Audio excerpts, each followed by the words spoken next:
manufactured locally for the Carolinas. This is the Rob Brown Show. Yeah, Rob. Only on the Fan Upstate.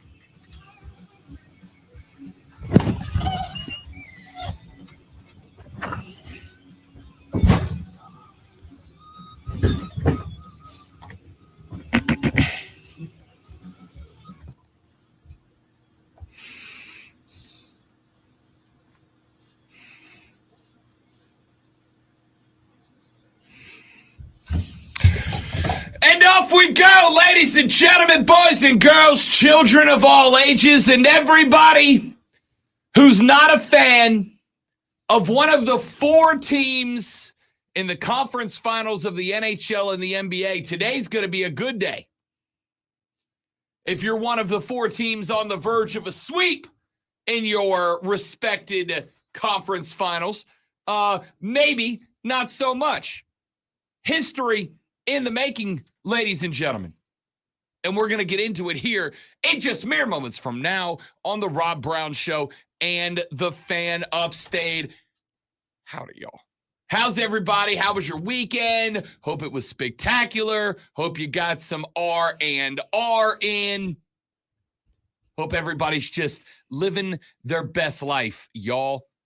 My name is Rob Brown. The pleasure is mine, but not exclusively, because directly on the other side of the metaphorical glass today, the guy in charge of this and every radio broadcast everywhere all the time, the Alpha and the Omega of the Fan Upstate, the Sultan of Swag, the Professor of Perfection, the Wizard of Wave, the Content Cash Cow. He is the Miami Heat of radio, ladies and gentlemen. The great one, Lonzo, is here as well. What up, Zo? Sup, yo? Keeping it real over here. Yeah. Yeah. Lonzo said, I didn't stay up to watch the end of that game last night. To which I responded, we didn't miss anything. If there was going to be a game in the NBA's conference finals to go to sleep to, it was last night, Zo, because it was a snoozer.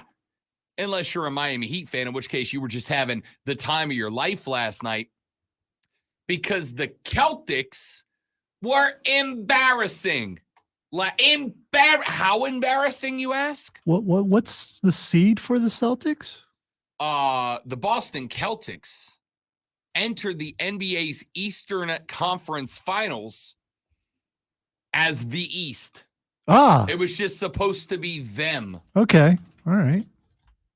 It was just supposed to be the Boston Celtics in the East. Now, in fairness, Milwaukee came in as the 1 seed.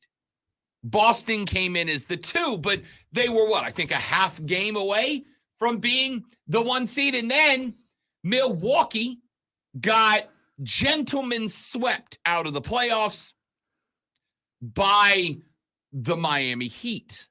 The same team beat them 4 games to 1. And everybody went, yeah. But like, Boston's the team to beat in this conference.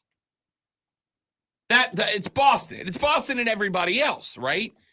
Miami didn't just put them in the ground 3-0 last night, which is where they stand. But Miami took their pride last night. Miami took their manhood last night. Like, it was just, yeah. Let me tell you how bad it was. How bad was it? Tell you how bad it was. I'm going to go ahead and jump, if you don't mind, Zo, right into the audio. In fact, I'm going to go clip 1D here.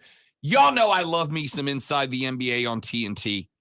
Shaq, Chuck, Ernie, Kenny. Love the boys.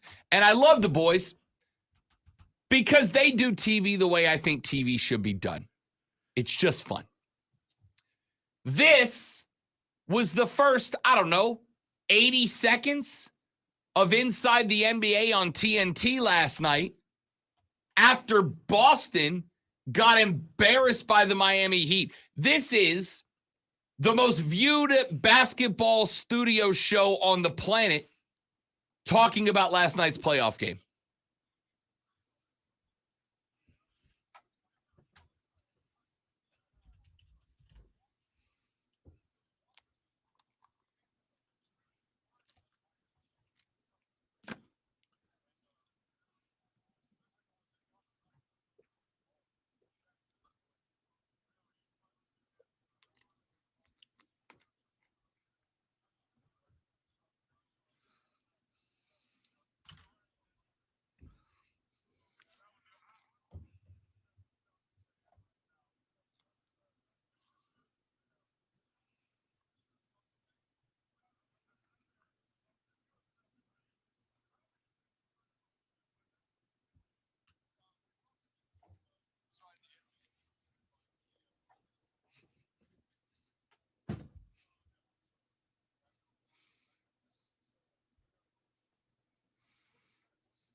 All right, in fairness, I left the fat joke on at the end for me.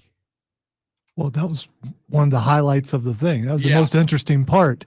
Apparently more interesting than the game is the fat jokes. The fat joke was left in there for me, and the fat joke got left in there for me because it was my second favorite part of the clip. The only thing that I liked more than the second part of the clip and Shaq and Chuck getting into a fat guy war was Ernie saying, we just got done watching the NBA's Eastern Conference Finals Game 3, but it looked more like an episode of Forensic Files because the Celtics got killed. I mean, just smoked last night. And here's the thing. Whenever you have a game like that, so you kind of bounce back and forth and trying to figure out, all right, did the Celtics win, or excuse me, did Miami win, or did Boston blow it? And the answer is, in this one, to me, very easy. Both. Both. Jimmy Butler remains that guy. Jimmy Butler in the playoffs is still Jimmy Butler in the playoffs. Here's the thing. Jimmy Butler only had 16 last night, right?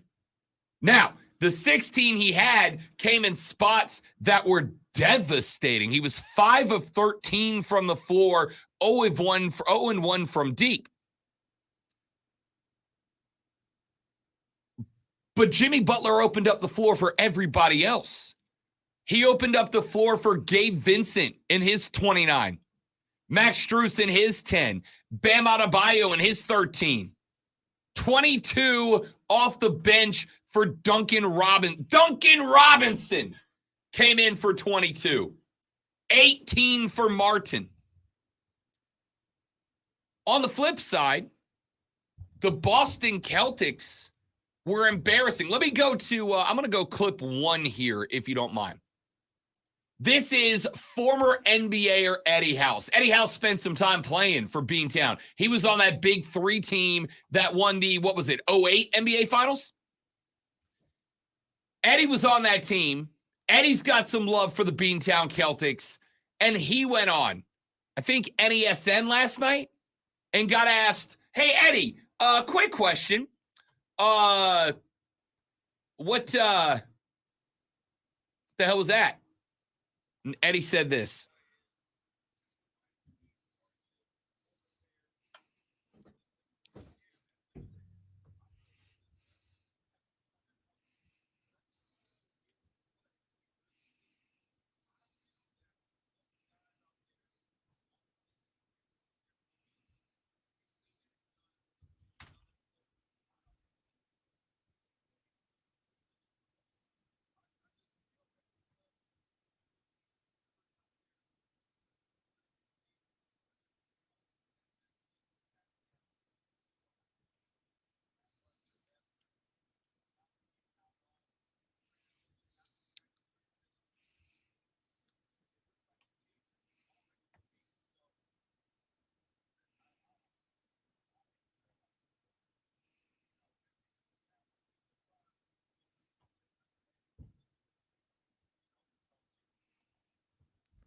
I have a problem with this because we hear in the NBA that coaches aren't really that important. That it's really the star players that are running the thing. So if they lack motivation, why is that the coach's fault? Why isn't that the team as a whole? Why isn't that the team leaders, whoever they may be, not stepping up and say, hey, come on, guys, we got to play better than this? Why is it the coach's fault? I'm going to open, so I'm glad you said that because that's almost exactly the direction that I wanted to go. I am going to open by saying this to me is proof that that statement is factually incorrect. I do think that star players are key in the NBA. If you want to win a title, you have got to have a playoff Jimmy, a LeBron, a Giannis. But I think you've got to have somebody who knows what the hell they're doing with the clipboard too. Because Joe Mazzulla is getting circles run around him by Eric Spo. And we've talked about Spo in the past. Eric Spoelstra, since the departure of Bosch and Wade and Braun, since the departure of the big three in Miami, Eric Spoelstra has been one of the best culture-building coaches in the National Basketball Association. He went and he found playoff Jimmy, and he put playoff Jimmy together. And in putting playoff Jimmy and the rest of this Heat staff together and keeping playoff Jimmy and this Heat roster together, all of a sudden, the Miami Heat have been one of the most consistently competitive teams in the NBA. Again, they haven't won NBA titles every single year, but they have been more than consistently competitive for like a while. And I'm looking at Mazzulla walking the sideline, and let's call a spade here. Mazzulla looks out of his depth, right? That guy's got no idea. In fact, I'm not the only one who said this. I'm not the only one who has said this. Let me go to clip 1E. There was somebody else last night who got on the mic and said, this is my bad. It's Mazzulla.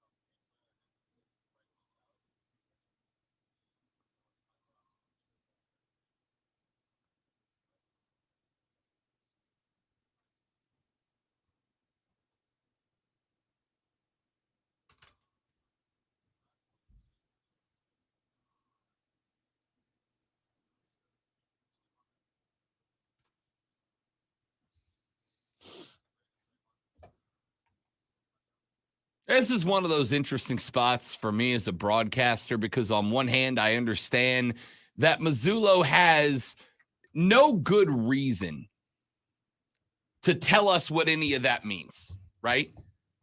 But if I'm a fan and I just watched my team get the doors blown off of them, a game they lost by 26, and frankly, it wasn't that close.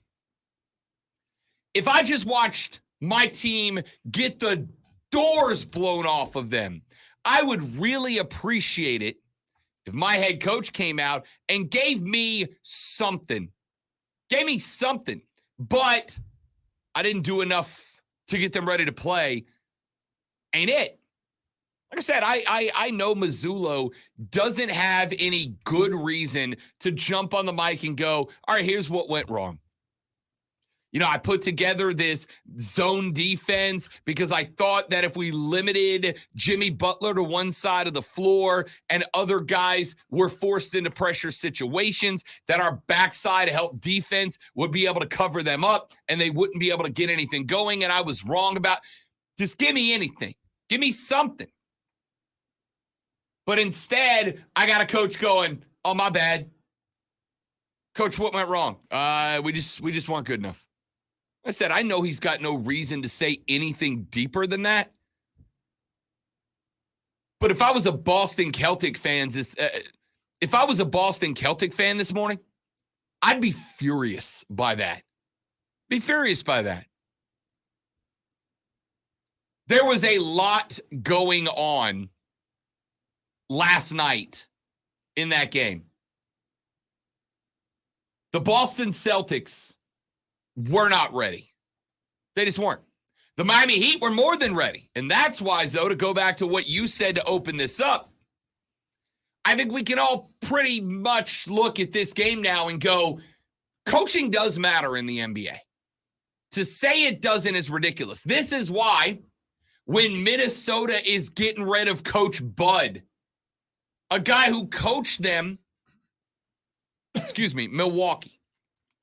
This is why I look at Milwaukee firing Coach Bud and I scratch my head and go, what the hell is that? A guy who coached you to a 1 seed, who then got beat by a Miami Heat team that's about to sweep the 2 seed. And he got gentlemen swept in a game where the best, most physically gifted player in the NBA, Giannis Antetokounmpo, played 11 minutes in game 1 before he got injured and did not return until what? Game 4? And by that point, the hole had been dug. This is why Bud is going to be on the short list of every NBA team looking for a new head coach, because coaching matters. Mazzulla is not ready today. Forget was not ready coming into this series. He is not ready now. Eric Spoelstra, on the other hand, has been one of the most consistently reliable coaches in the NBA, and he is whiteboarding circles around Mazzulla right now. Mazzulla just told you that himself. Well, the only problem the Boston Celtics had last night, it is a massive problem, Zoe, when your backup players come in and have more juice than you do down the stretch. When Smart and the rest of the backups checked into that game, they had more juice than the starters did. The law firm of Williams & Williams had more energy than Tatum and Smart did. Hauser, Cornette, Brogdon, all these guys came in and played limited minutes and did so with more gas in the tank than the Boston starting lineup did. It was embarrassing. You got to put this on the starters across the front 5 for Boston too, because they were hot garbage and never got anything going. At one point, they were down like 20 with 11 minutes left in the third. Lonzo, can you come back from down 20 with 11 minutes in the third period? Oh, absolutely. Yes! Especially in the era of the three-pointer. Yes! 6 shots, you're down 2. It's unbelievable. All right, here's a voice we ain't heard from in a minute, and the fact that he's calling in to rep the C's, or maybe should I say walk away from the C's, is interesting. Crazy Ralph, welcome back to the show, big dog. How you doing? Yeah, it's good to talk with you. Celtics, been a fan for 40 years, seen it all. Was so pissed off all season. They talk about Tatum averaging 30 a game. No Celtic had ever done that. I was like, give me a break, man. Regular season, are you serious? This guy, he evaporates in the playoffs, and he's done it yet again this year. I don't ever want to hear anybody mention his name in the same breath as Larry Bird ever again. I loved what you said a minute ago about Butler controlling that game with 16 points. You know who used to do things like that? Larry freaking Bird. He could have 16 or he could have 60. The Celtics were always going to win the game, but if he had 16, you better believe he had about 14 assists, probably about 12 rebounds to go along with it, because that's what star players do in big situations. They don't evaporate like Brown and Tatum. This is a joke. It's a travesty. They pulled the wool over our eyes for how many freaking years now? They freaking ran Brad Stevens, a phenomenal coach, up into the front office because Brown and Tatum didn't want to listen to a little white guy who'd never played in the NBA before. And that's a fact. It's all over Boston. That's why he's in the front office. It's pathetic. It's sickening. And if they had any sense whatsoever, they'd do what you said and hire Bud tomorrow. because that guy's one of the best coaches. I don't understand what Milwaukee was thinking, getting rid of him. Celtics ought to jump on him tomorrow and put him running that team. And if they got to trade Tatum and Brown to do it, I don't care. Now's the time while the iron's hot. You got to package Smart and you got to package Brown. And I don't know, maybe even throw Horford in there because he and Brogdon were complete trash the last 2 games. I think maybe they're getting a little too old or something. But yeah, I'm fired up today. This is supposed to be a championship season for us, and we've just crapped it right down the toilet. Ralph, good to have you back, big dog. I just need more NBA analyst Crazy Ralph on the show moving forward. Because, yes, this Boston team is good enough to win a championship. Instead, they're going to become the next team to not come back from down 0-3. Never happened. And I got news for you. It ain't happening in either of the 2 series. By the way, they popped it off on the TV last night, Lonzo. In the history of the NBA playoffs, there has never been a double sweep in the conference finals. It's never happened before. Which is interesting because if you get a sweep, ordinarily what a sweep does for you is it gives you an extra 3 or 4 days of rest to get right while the other team's got to go finish off. Now, all of a sudden, we got not 1 but 2 teams in Denver and Miami that are about to sweep the conference finals, which means neither team gets an advantage by sweeping. The difference here is that the Lakers were a play-in team. The Lakers have just done what we knew they were going to do. They've hit the wall. You weren't that good in the regular season. You got white hot at the right time, but you can't carry white hot for 4 weeks. You can carry it for 2, maybe 3. You can't carry white hot for 4, and you came up against a very good Denver team, who we're going to talk about later in the show. We're also later in the show, #Segway. I'm good at my job. Going to talk some college baseball as the conference regular seasons have come to their conclusion. We get set for conference tournaments. What did Clemson finish up? Where did South Carolina finish up? We're going to give you those thoughts later on in the show. We got to get some NHL. The Carolina Cardiac Canes cannot figure out the Florida Panthers. They are down 0-2. The Dallas Stars are down 0-2 to the Vegas Golden Knights. Is our Stanley Cup Finals set before it's set? We'll talk about that and a whole lot more. It's going to be busy. My name is Rob Brown. That's the great one, Lonzo. And ladies and gentlemen, you're listening to The Rob Brown Show on the Fan Upstate.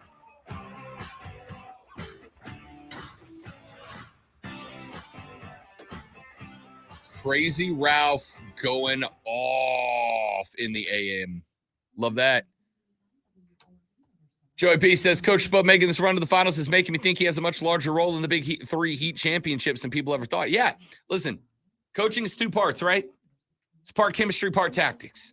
It's part taking the guys you have and fitting them together, and it's part taking the fit that you've put together with those guys and drawing it up on the whiteboard to where it works. And to me, Spo has proven that he's a big part of that. Big part of that.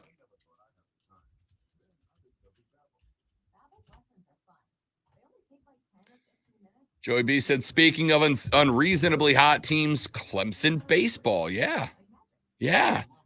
Let's see. How did the weekend? I didn't get to watch as much as I would have liked.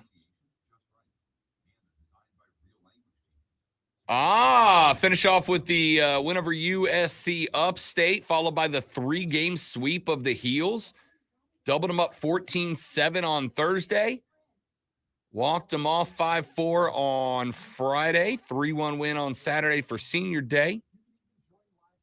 And now we get set up for the ACC tourney when Clemson opens up versus the Hokies on Wednesday at 7 p.m. Follow that up with a second matchup with BC on Friday at 11 a.m.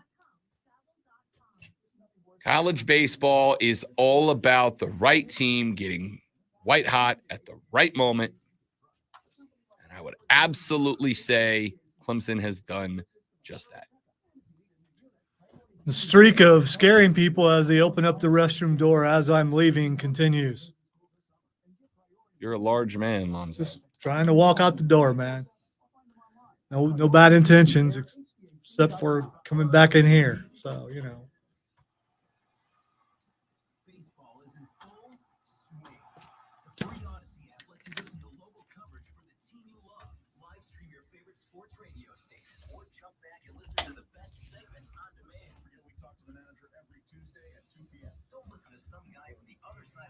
Some guy. By the way, it's not lurking if you're just trying to open the door. It's not lurking. I can lurk if I want to. You can lurk if you want to. Many of our clients come to us after a bad experience with another company. From high-pressure sales techniques to misinformation, we've heard it all. If you're facing foundation problems, take a breath and take time to get a second opinion. We offer free estimates and reliable advice. Call 864-581-3341. CNT Foundations, your foundation expert. So Pappy decided to utter something Saturday that I had to cut off. Pappy got dumped? No. But he said the word prison pocket, which are two words, which I gotta admit, never heard of before. But it's like, yeah, that's enough of that. That's enough of that. Because our oops was a guy who tried to smuggle scissors into prison in his butt. Mm-hmm. We were trying to figure out, which end do you put in first? And Tim's like, oh no, it had to be covered in like in a bag or something. Still pointy and metal. So I mean, and then that. It's just like, that's incredible. It's just like, no, we're moving on from that. We're not going back to that. That's incredible. That'll be his most proud moment ever. Why wouldn't it be?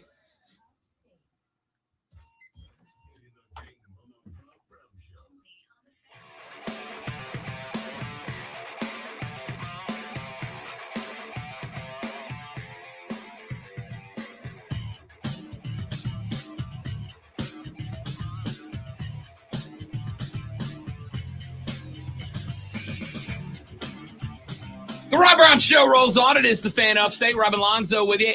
844-326-3663. 844-FANFONE. That is the Gilstrap Family Dealerships.com phone line.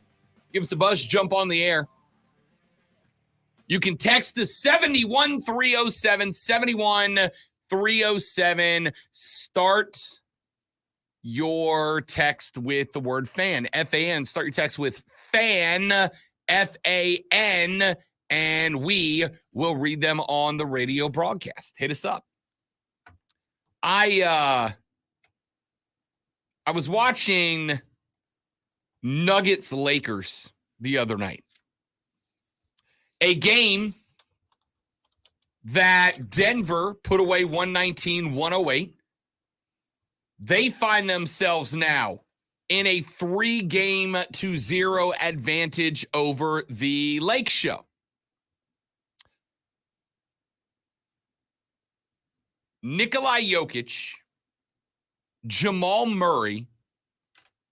Let's just call a spade here. They just playing with the Lakers now, right? Like, they're just playing now. They're just having fun at this point. They're just playing. I have enjoyed this series for a couple of reasons. Number one, I have mentioned once or twice on this show before, I'm a LeBron fan, all right? You can dislike him for whatever reason you want to dislike him, but I am a LeBron James fan. However, my joy at seeing the success of a LeBron James is outmatched, Lonzo, by my joy of seeing Lakers fans come to the realization that your team's not that good, dude. For those on the radio, he just air quoted. For those on Facebook, YouTube, Twitch, and Twitter, you saw him air quote. Lakers fans. Just because something hasn't been done doesn't mean it won't. They could come back. It starts with one, Rob. What do I have to offer up for a bet to get you to take that? I was thinking of being spray tanned live in studio. Okay. But spray tanned poorly. So being spray tanned by the other person. on the show. So Notice how he's going past that. no, I'm not going past that, but there has to be something that goes the other direction. There's no point in a one-way punishment. Dude. Or if a thing that's literally never happened before happens, I get to spray paint you orange. Or if it does, or But if it doesn't happen and they both get swept, then I would get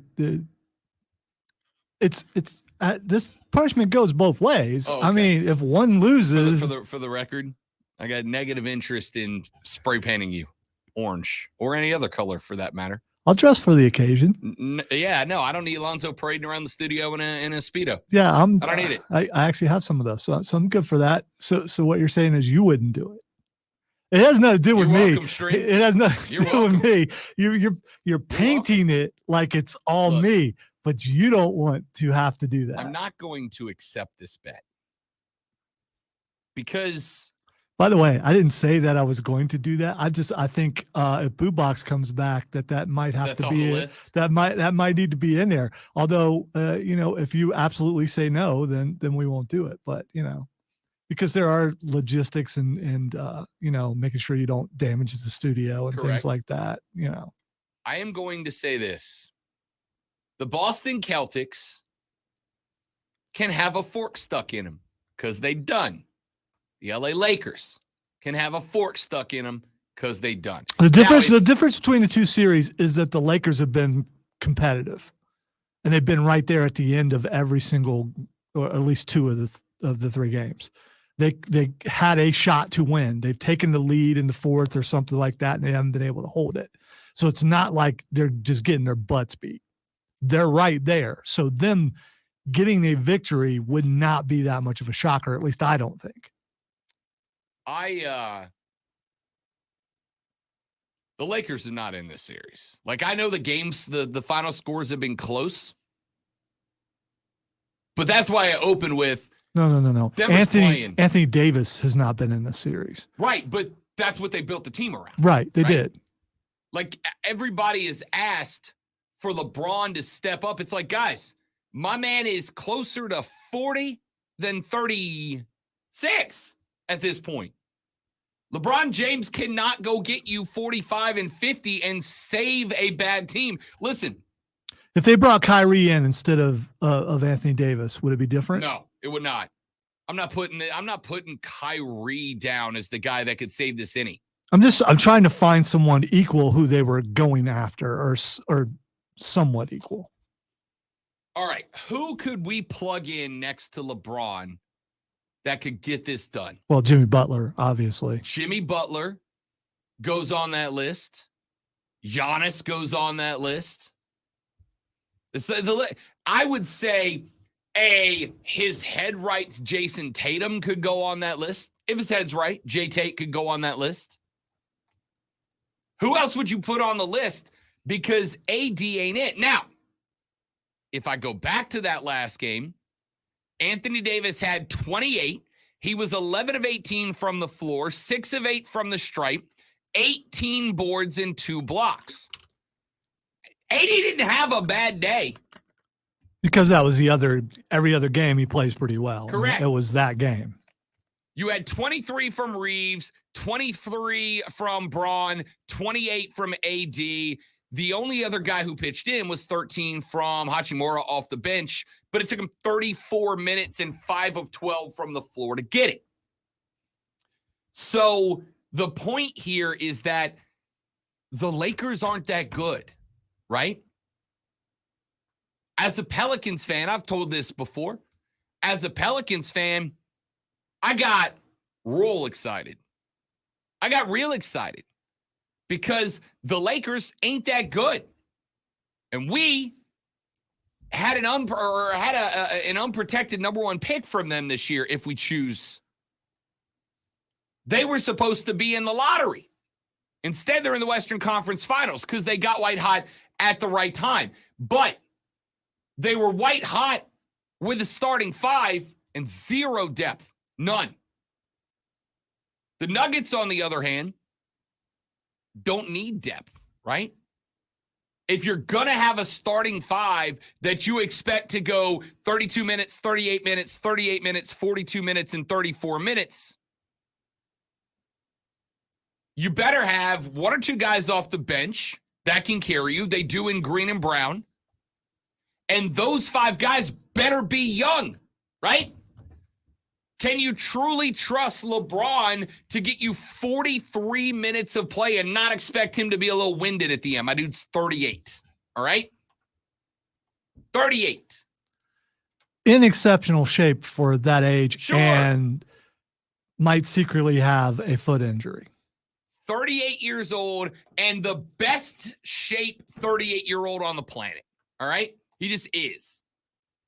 I am slightly behind LeBron in terms of physique. But you're working on it. I'm very not doing that You're at all. I ate you're like 7 progressing. slices of pizza last night. It's not going Are great. they small slices or No. really big? Little Caesar's hot and ready. Not even Oh. like good pizza, Okay. right? Not even like I went and got Carmine's or anything like that.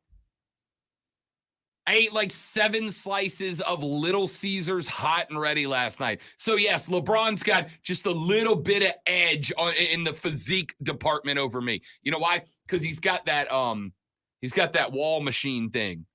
That's what the commercials say. Yeah. What are you looking in the mirror? Is it Yeah, that the mirror one? wall Yeah, thing. Yeah. If I had that, I'd be yoked. Because you got a trainer on the other Yeah. side and they're pushing you. Yeah.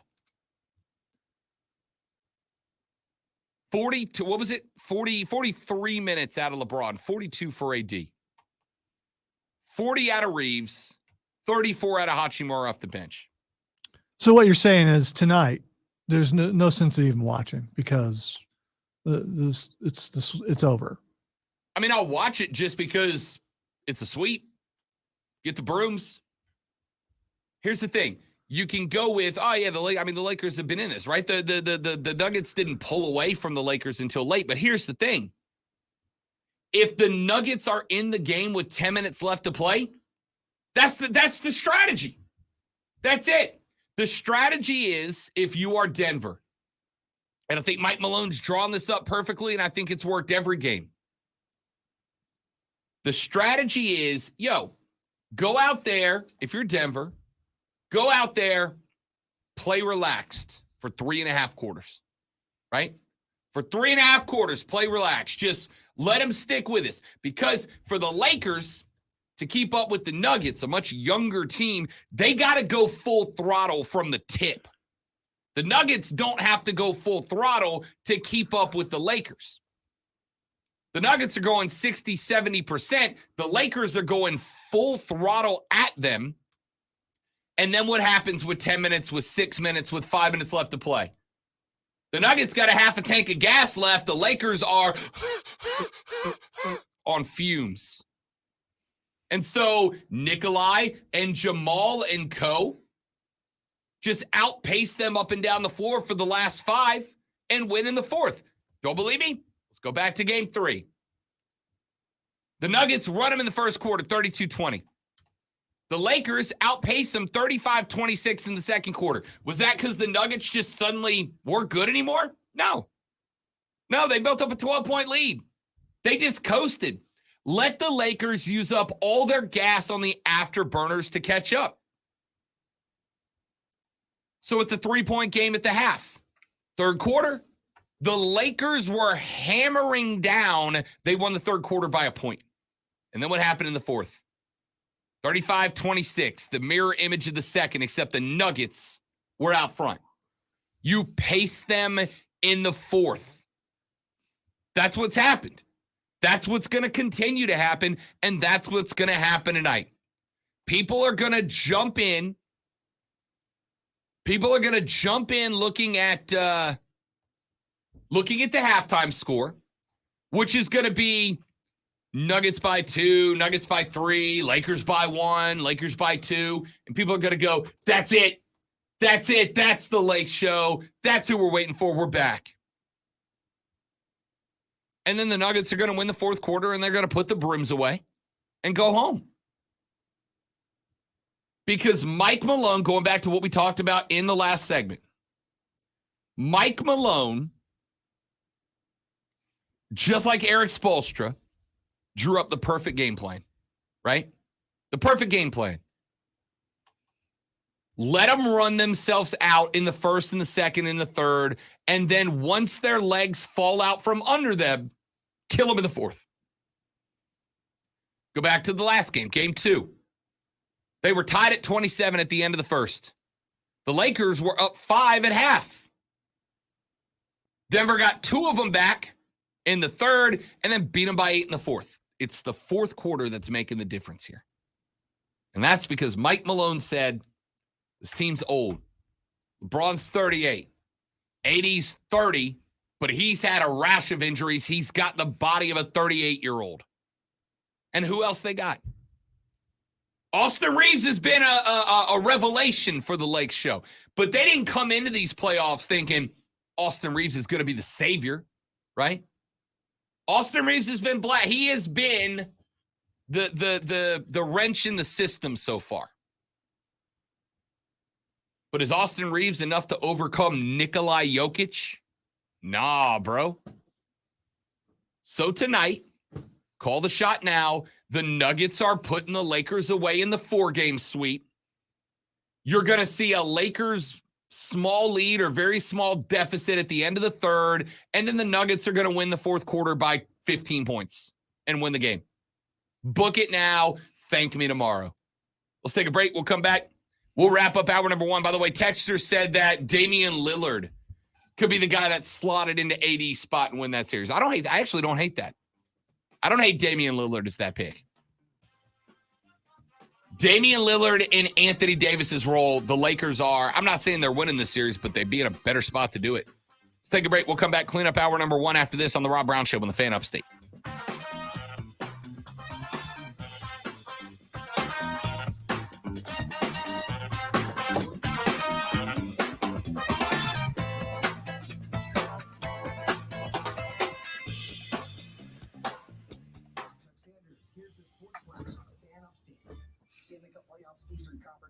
Get your thing done Friday? Mm-hmm. Sure enough did.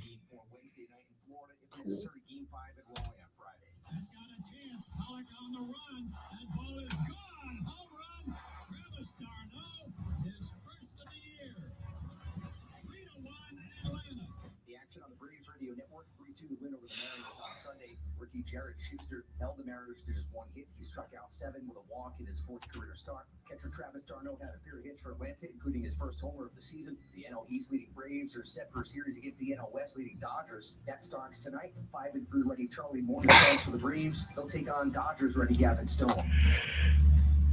The Fan Upstate is your home for Furman Paladin Sports all year long. Malone dropping the put that in your pipes and smoke it was just a beautiful.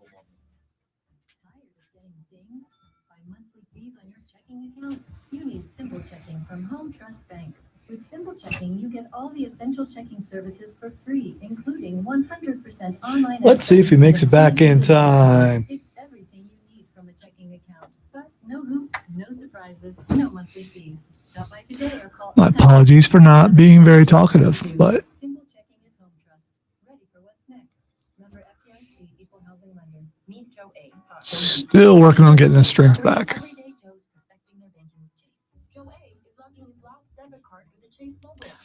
I'm also limiting my caffeine intake, which is not that much in the first place, but because of carbonation and I don't drink coffee, so.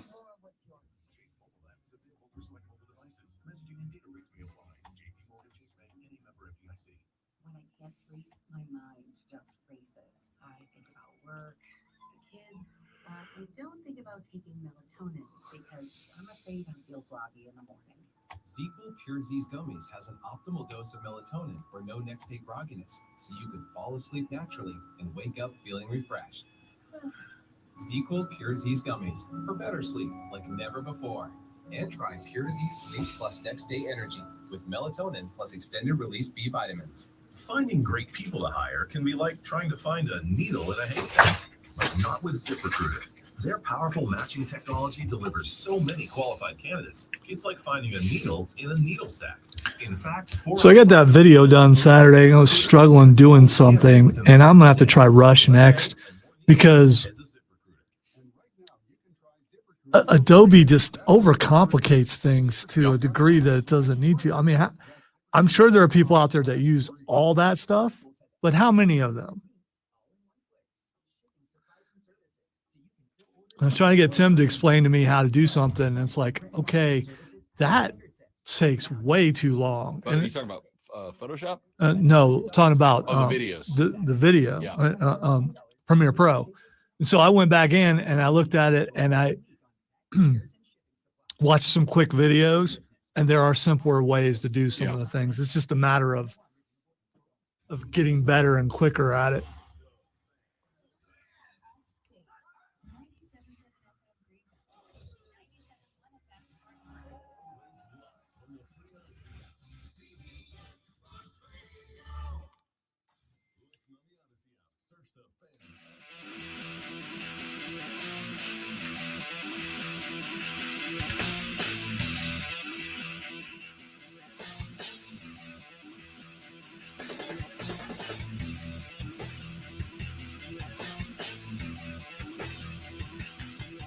The Rob Brown Show back on your radio. It is the Fan Upstate, wrapping up hour number 1, talking some NBA, ladies and gentlemen.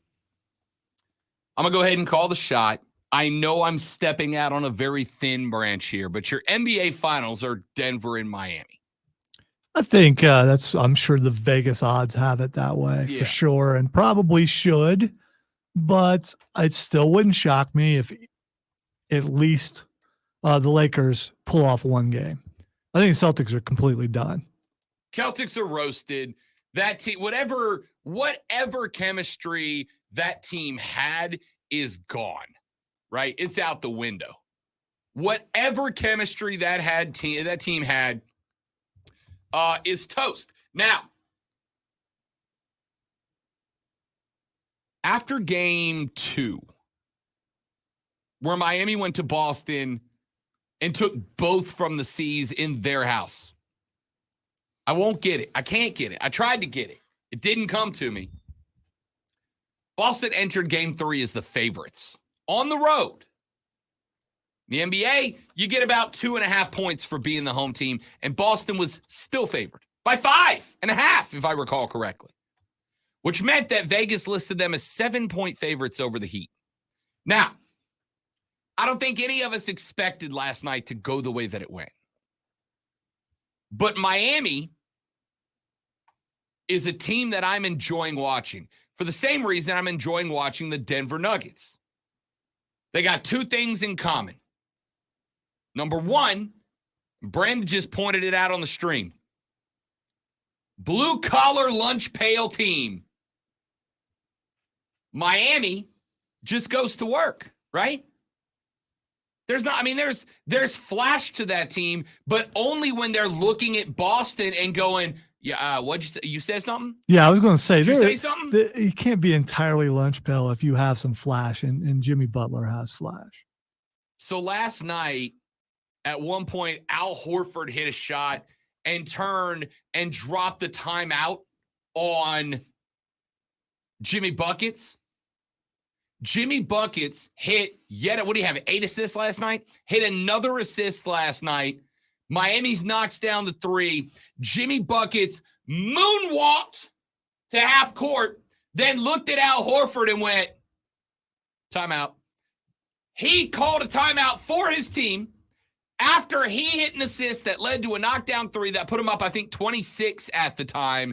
He looked at Al Horford and went, don't worry, dog. I'll call it for you. Y'all need one. I'm going to go ahead and give you a breather. I'll call the time. I will kill off one of our TOs for you, my man. And see, that's why they can't be entirely lunch pail because of something like that. Before I drifted off into that good night last night, one of the last things I remember is that Bam slam, the Bam slam. The Bam slam. Which was, he was so far above that rim. I'm like, oh, this thing is so done. Old slam out of bio. It was done. The ooper or the alley ooper never gets enough credit when they hit it perfectly. A well-timed alley-oop is one of the sweetest things in sports. A well-executed alley-oop remains one of the best things in sports. On the flip side, Denver's the same way. That's not a team that does a lot of smack talk. Not a team with a ton of razzle dazzle. Denver is lunch pail. I mean, because there's no one showing out there. Even Jokic, when he has a killer game, he's not in the camera and doing all that. He just goes back and hits the other side of the court. We've said it before. Let's say it one more time. Nikola Jokic is the most boring best player on the floor of all time. Nikola Jokic's game is boring as hell. And that is why I'm enjoying watching him beat the hell out of the Lakers. Because Lakers fans, Hollywood fans, they're all about the show, right? They're all about the show. They always have been. In fact, grab me clip 3 real quick. It's a short one. This is Mike Malone. Mike got asked after game 3, when Denver went into LA and ripped their guts out, what he was afraid of, and here's how he answered.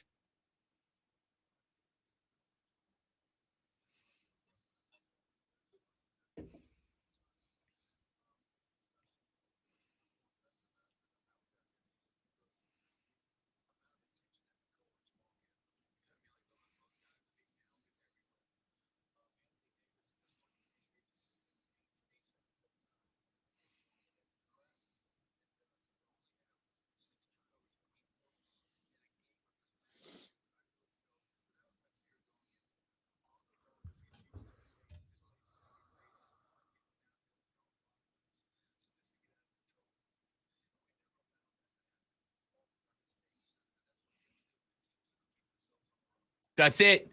I was afraid, says Mike Malone, that LA would get momentum, that LA would start getting down the floor, that LeBron would start throwing oops, that AD would start bringing the rack down on our heads, and the place would erupt, because that's what the Lake Show is all about, right?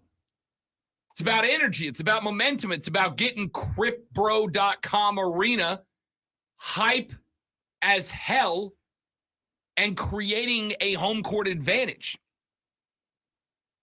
The Nuggets recognized one other thing. All right, or scratch that. I don't want to say they did this because they recognized it. I just think this is the mentality of the team. There's 2 ways to get a home court hype. Way number 1 is for the home team to do some stuff, right? LeBron throwing oops to AD and bringing the rack down. But the second way to allow the Lake Show crowd to get into it is what? Is getting in their face. Is knocking down threes and turning to the home court crowd and saying, bring the noise. It's talking smack as the away team. Denver hadn't done that at all. Denver's not getting in Jack's face. Denver's not taunting the Hollywood celebrities. Denver's going in, going to work, getting the job done, clocking out, getting back to the house, and getting a good night's sleep. They did it in game 3. They're going to do it tonight. Get the brooms. The Lakers are done. The Nuggets and the Heat are a pair of blue-collar mentality teams. And this series in the NBA Finals, Miami v. Denver, is going to be fun for that exact reason. Old school basketball. Go out there, play, win, move on. I'm here for it. Let's take a break. We'll come back. Hour number 2, we got some NFL talk to get into. Schedules are out. Rookie camps are done. Let's look across the NFC South. See where everybody's lined up, shall we? All that more coming up in the next hour of the Rob Brown Show in the Fan Upstate.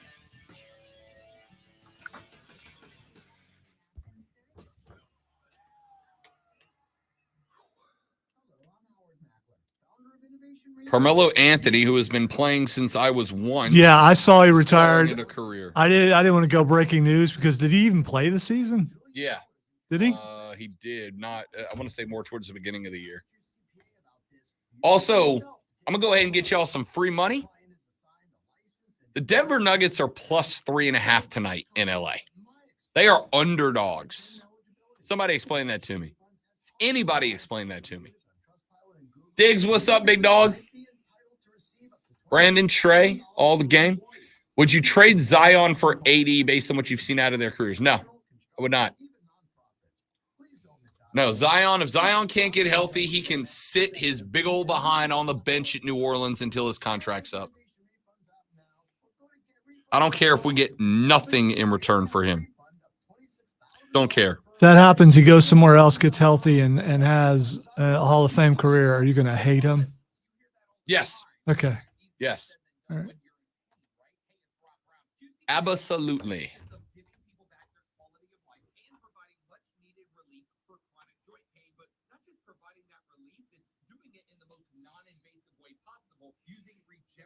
Treatments from your body's own natural biologics. Where's your joint pain? Is it in your knees, hips, shoulders, your back? Well, QC Kinetics concentrates these impactful treatments right at the source of your pain, directly applying healing properties where you need them the most. And best of all, you walk into the office and right out after treatment. No surgery, no downtime, and patients are raving about the results. So what does living life to the fullest look like for you? Finally, being able to play golf, hike, walk your dog, enjoy time with your family, whatever it is, don't wait one more day. Get started today with a call to QC Kinetics for your complimentary consultation at 864-448-3772 in Greenville and Asheville. 864-448-3772.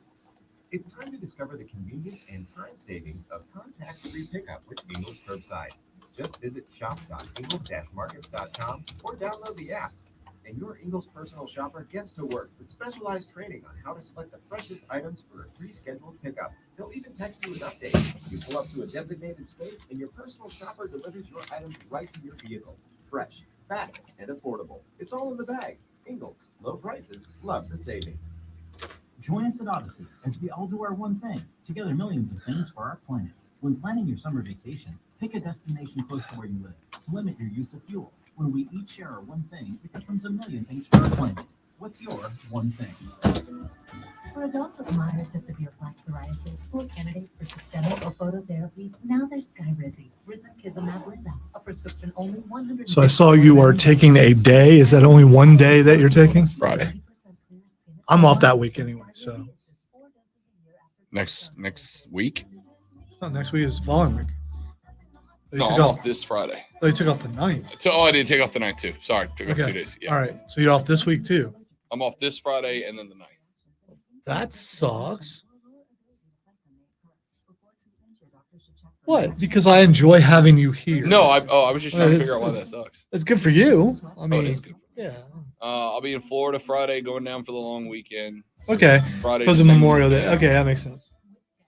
And then the 9th is the BMW Pro-Am, and Chris Lewis has us a luxury box on the 18th. Sweet. So I will be 1%ering it at a golf tournament that day.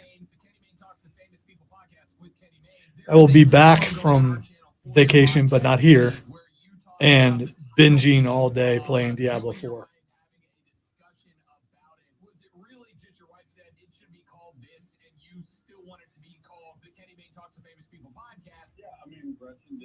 Can only be gone on vacation, gone from home for like 3 days.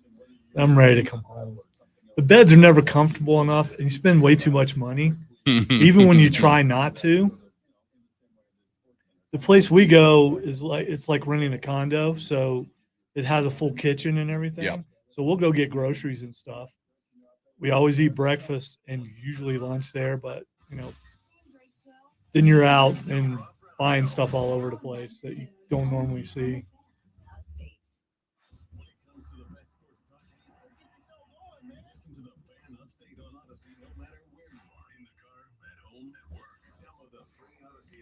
I just got to make sure that I walk down to the open arcade. It's like open on two sides on the corner of the street. It's really cool. Got a bunch of old games. Put a quarter in. Sometimes it works. Sometimes it doesn't. Gable's in the first break. Gable's in the first break.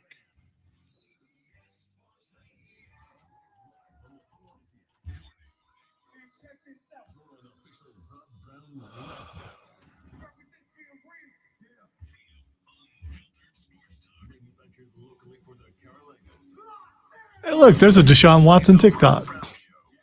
Is that really him? I don't know.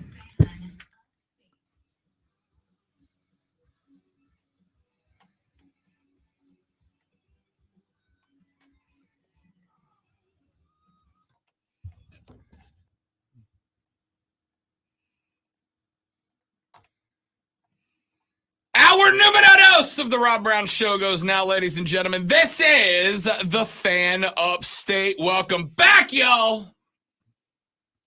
Rob and the Great One with you on the Weenus and Pitt Show. So glad to have you along for the ride.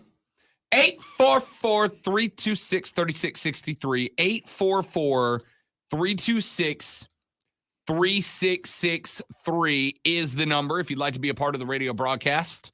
That's the GilstrapFamilyDealerships.com phone line. You can also text us at 71307. Start your text with FAN, F-A-N, FAN, F-A-N, and we will read them on the air. You can also tweet us at The Rob Brown Show, at Lonzo on Word.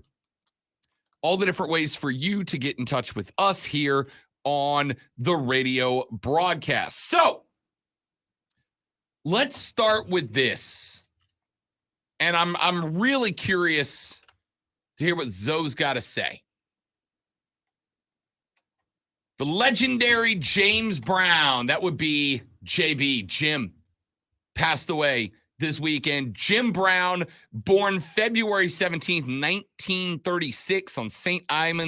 Simon's Island in Georgia, 87 years of age, passed away this past weekend.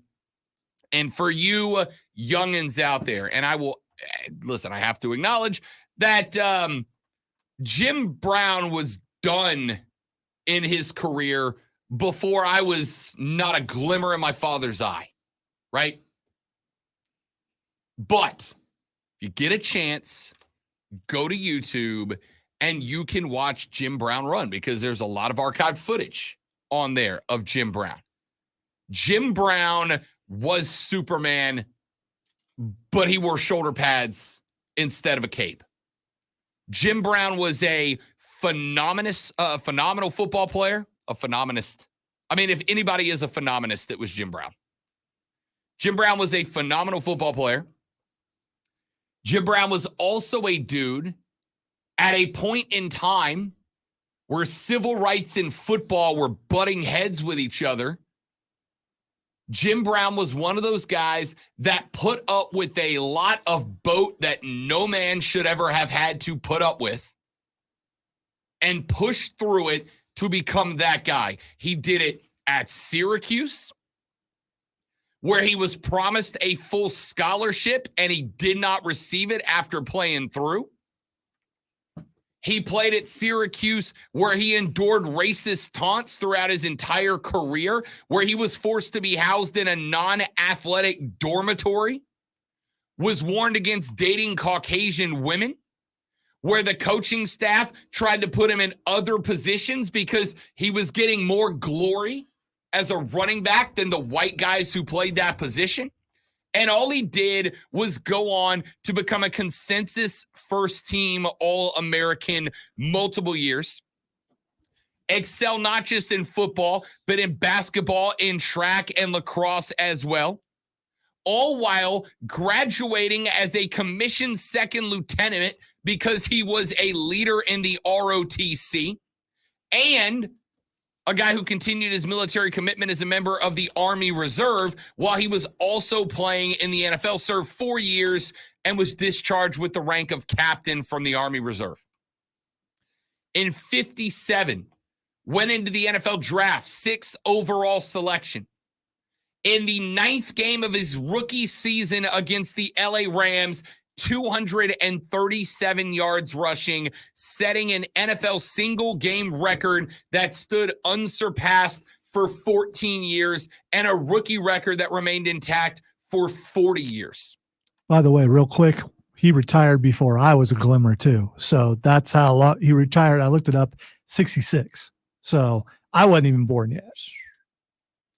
Brown broke the single season rushing record in 1958. When he went for 1,527 yards. Oh, that's, by the way, in a 12-game schedule, not 16. Shattering the NFL's previous mark of just over 1,100 yards by Steve Van Buren back in 1949. In the MVP season, Brown led all players with 17 touchdowns scored. The next closest was Raymond Berry for the Colts, who had 8.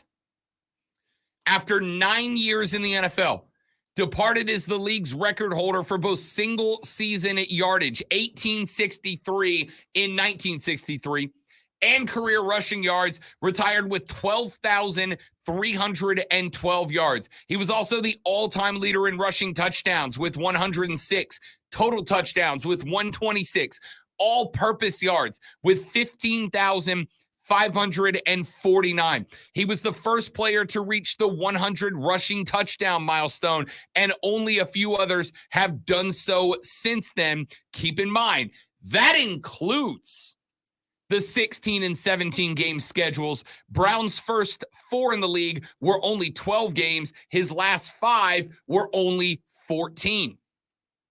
Brown's record of scoring 100 touchdowns in only 93 games stood until LaDainian Tomlinson did it in 89 during the 2006 season. Brown holds the record for total seasons leading the NFL in all-purpose yards. He did it 5 times. He is the only rusher in NFL history to average over 100 yards per game for his career. In addition to his rushing, Brown was a superb receiver, catching 262 passes for 2,499 yards and 20 touchdowns. Also added another 628 yards returning kickoffs. Brown was voted into the Pro Bowl every season that he played, left the league in style, scoring 3 touchdowns in his final Pro Bowl game. Back in 1999, John Mackey said he got some advice from Jim Brown. He said, quote, he told me, make sure when anyone tackles you, he remembers how much it hurts, end quote. And you can sue that because Jimmy Brown ran angry. Of course, he would go on to have a Hollywood career as well. In 1964, began his acting career playing a Buffalo soldier in a Western action film called Rio Conchos. The film premiered at Cleveland's Hippodrome Theater on October 23rd with Brown and many of his teammates in attendance. The reaction was lukewarm, but it has become a cult classic since then. Brown was shooting his second film in 1966, The Dirty Dozen. Cast Brown as Robert Jefferson, one of 12 convicts sent to France during World War II to assassinate German officers meeting in a castle before the D-Day invasion. Jim Brown missed at least part of the first training camp on campus for the Browns. Art Modell threatened to fine him $1,500 for every week of camp he missed. Brown said that previously to the 66 season, it would be his last. It was the final year of a 3-year contract. So instead of accepting the fine, he went, nah, I'm good. Good luck, Cleveland. Good luck. Y'all need me more than I need you. I'm out.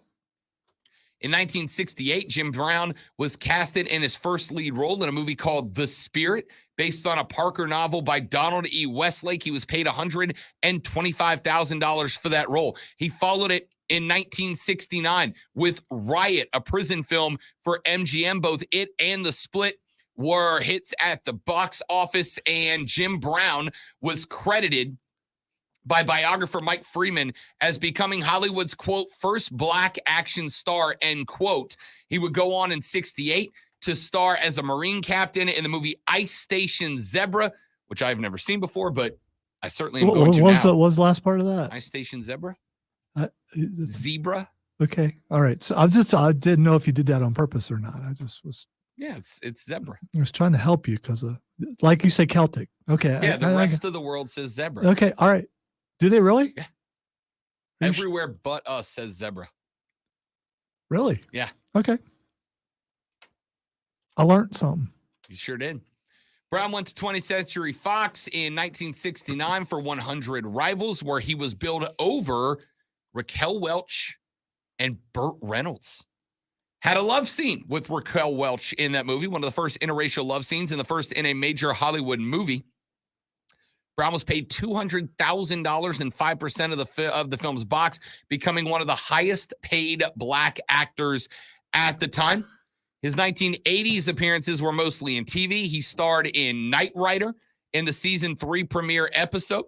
He also played alongside Joe Namath in the A-Team. Brown also appeared on Chips. He was in Arnold Schwarzenegger's 1987 Running Man and had a cameo in I'm Gonna Get You, Sucker in 1988, a movie I've not heard of, but we'll watch now. You have never seen Never I'm heard Gonna of Get that You. movie. It's yeah, you need to. I'm Gonna Get You, Sucker. A 1988 American blaxploitation parody film directed and starring Keenan Ivory Wayans in his directorial debut. Jim Brown, Bertie Casey, Antonio Fargas, and Isaac Hayes in that movie. It's one of those that Chris Rock's in that movie. it's like Hot Shots or Police Story or Okay. one of those where they over exaggerate everything. I'm all in. Yeah, I think Keenan has like people following him, so he has walk music everywhere he goes. It's pretty funny. Now I gotta watch it. Brown appeared in 1996's Mars Attacks and Sucker Free City in 2004. Do you remember him in Mars Attacks? He was the boxer. Yes. Yeah. Yeah. Ack. Great all-time movies. Brown, of course, would go on and become a civil rights icon, one of the most prominent African-American athletes to engage in civil rights activism, and called on other black athletes to become involved in similar initiatives off the field. In 1967, Brown, alongside Bill Russell, Kareem Abdul-Jabbar, and Carl Stokes, were all members of the Cleveland Summit, a meeting with Muhammad Ali held with the intention of convincing the four to rally behind and recruit others to help Ali's cause of civil rights in the United States. This actually helped to resuscitate the career of Muhammad Ali, who had at the time kind of become a bit of a pariah due to his opposition to the Vietnam War and his refusal to enter the draft. His boxing license had been revoked. He faced up to 5 years in prison. JB, Kareem, and Carl Stokes all put their reputations and careers at risk to help out Muhammad Ali, and Muhammad Ali basically was able to get back into the public eye because of that. The Cleveland Summit was later called a significant turning point for the role of athletes in society and, quote, one of the most important civil rights acts in sports history. And, of course, Jim Brown had many appearances after that in the civil rights movement throughout his lifetime. Jim Brown's a legend, dude. In every sense of the word, Jim Brown is a legend. And see, I know him more from his movies because, again, he was done before I was born. And it's one of those things where if you say you don't know him from football, I think it's frowned upon a little bit. But it's like, I don't know Wilt Chamberlain. I didn't get to see Wilt Chamberlain play. I know all the things he did. I didn't get to see Newt Rockne play. Okay, it's in the same thing, or John Heisman, or whatever. But I did get to see him in movies, and you mentioned the Dirty Dozen, you mentioned Mars Attacks. There's I'm Gonna Get You, Sucker. There's some things that I saw him in that I really enjoyed, and I know about the activism, but I didn't know him as a player. You watch highlights and you see that's the kind of running back you want on your team, though. Jim Brown was a dude. If I recall, and I could be recalling wrong, but I think Barry Sanders was compared to him a lot. I think Barry Sanders was compared to him in the importance Barry Sanders had to his squad. But if you go back, and again, if you have not done this, I highly encourage you to do it. Go to YouTube, type in Jim Brown, and just watch Jim Brown run. Jim Brown ran like everybody in the stadium owed him money. In fact, I'm watching right now on the Cleveland Browns YouTube site, Jim Brown's top 5 runs. And I will say this about Jim Brown as a runner. I get the Barry Sanders comparisons, Lonzo, because hitting Jim Brown didn't mean you were bringing Jim Brown down. Exactly. Hitting Jim Brown did nothing. It slowed him up for a second. You better have like 2, 3, 4 of the dudes coming to knock down Jim Brown. Because if you weren't bringing the cavalry after Jim Brown, you weren't stopping him. I'm watching back some of his runs, his top 5 runs according to the Cleveland Browns. Back in the old double set, double wishbone jump. We would call it a jumbo set now. You know what they called it in 1965? Third down. Double wing, double tight, double running back, hand it to Jim Brown, and if the defense didn't call in the friggin' army, you weren't tackling him. I'm watching Jim Brown run with the football, one-handed, right? Something that we would admonish young football players from doing nowadays. You know why Jim Brown could carry the ball with one hand, Lonzo? Because nobody could touch him. Nobody could touch him. I'm watching him take passes out of the backfield, get up the field, and he's just – the first 3 guys that came after him, he'd go from 60 to 0 to 60 in 2 steps. And guys are just flying by, missing him like a damn comedy sketch. And then I'm watching him get into the second line, and defensive backs are hitting and bouncing off of him like he's one of those big concrete pillars at the front of the grocery store, just down. And guy's unbelievable. So if you haven't done it before, go to YouTube and watch Jim Brown run. It's I don't know. Joey B says, closest modern comparison to Jim Brown is Eric Dickerson or prime Adrian Peterson. I would say Adrian Peterson is in my generation's. Yeah, Dickerson bugged me the way he ran. And I don't know. It's just kind of, it just seems so stiff. No, it worked. Obviously it worked, but I like my running back to be a little more fluid. To him, it was somewhere in between fluid and but I think a lot of that's got to do with the day and age. Could have been the neck roll too. The neck roll just kind of the cowboy collar. Yeah, the neck roll just throws you off. I think a lot of that has to do with just the way we view football now, right? But I think running back now, how many bruising running backs are there today? 2, 3, 4, maybe. Like, who would you say is today's most physical bruising running back? The king when he's healthy. Derrick Henry. Yeah. That might be the list, right? I mean, he is certainly top of the list. But who's the most bruising running back today? A few years ago, it would have been, I'm just here so I don't get fined. Marshawn is a fine pick. See what it is. He's a fine. I got it. Okay. Peyton Hillis back in the day for Cleveland would have gone on that list. Tom Rathman. Oof. Who was the guy in Tampa Bay? Mike Allstott. Yeah, there we go. Allstott. Listen, I hated Mike Allstott because Mike Allstott would just run track meets in New Orleans and like the cops couldn't stop Mike Allstott. So while we're talking about this, I went and I looked at bruising running backs. Because like we said, Jim Brown said, if a dude's going to tackle you, make him remember it via pain, right? Like I want him waking up the next day looking for an ice pack and going, Jim Brown did that to me. I'm looking down the NFL.com list of the most bruising running backs. Here's what they got on the list. Tank Younger, who played back in the 60s. The Fridge. The Bus.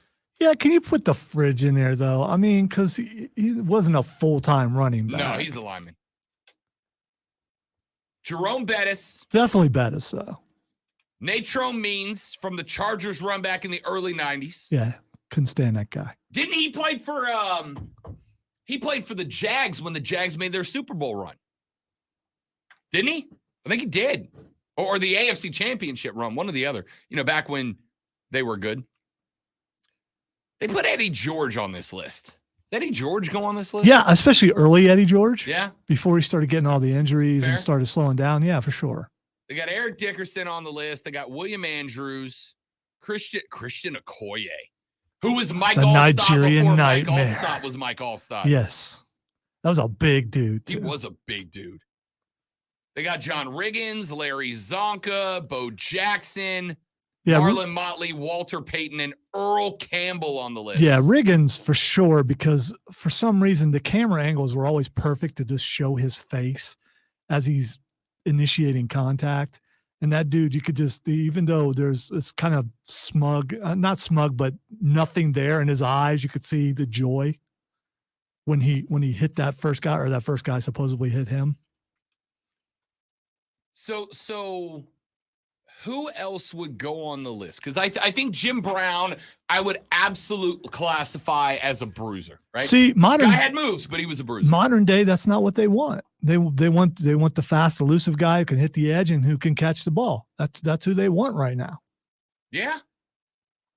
I mean, I think those guys are playing linebacker right now. They're not playing running back. I think you're right. It's just not the style anymore. Speed wins now. Texas says Christian Okoye was hell on wheels in the original Tecmo Bowl. Yes, he was. Texter says Earl Campbell.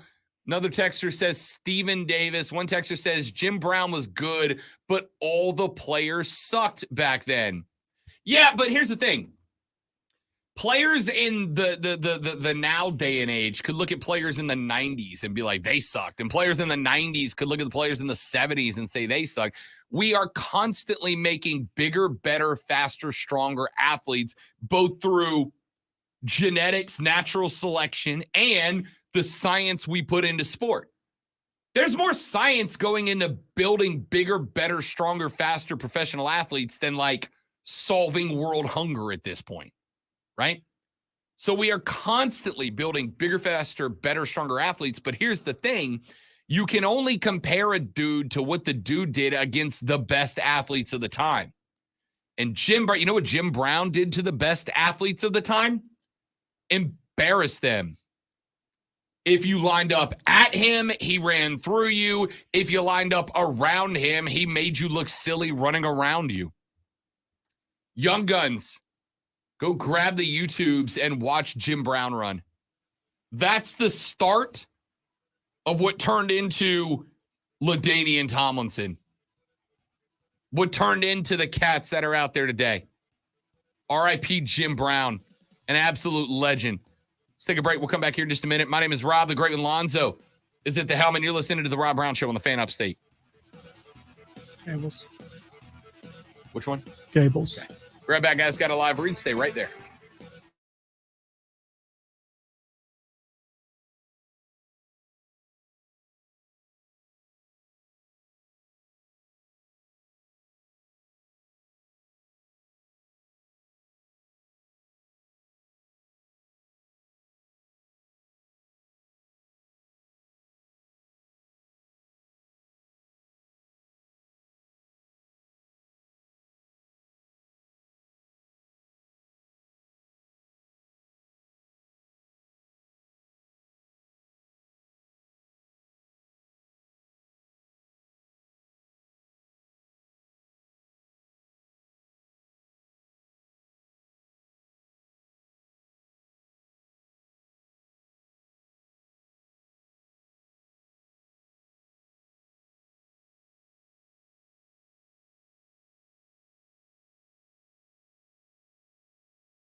All right, ladies and gents, we're back. With Mark Ryan and Diesel, we'll get you set for baseball regional week, softball regional, super regionals. Which South Carolina teams are going to advance all the way to their respective World Series, onsides and offsides, a new look at who might disappoint from the NFL draft, and so much more. Number one for real afternoon sports talk. Glad I'm really tired today. Looks like I'm going to end up having to work 7 hours or 11 hours. Joy.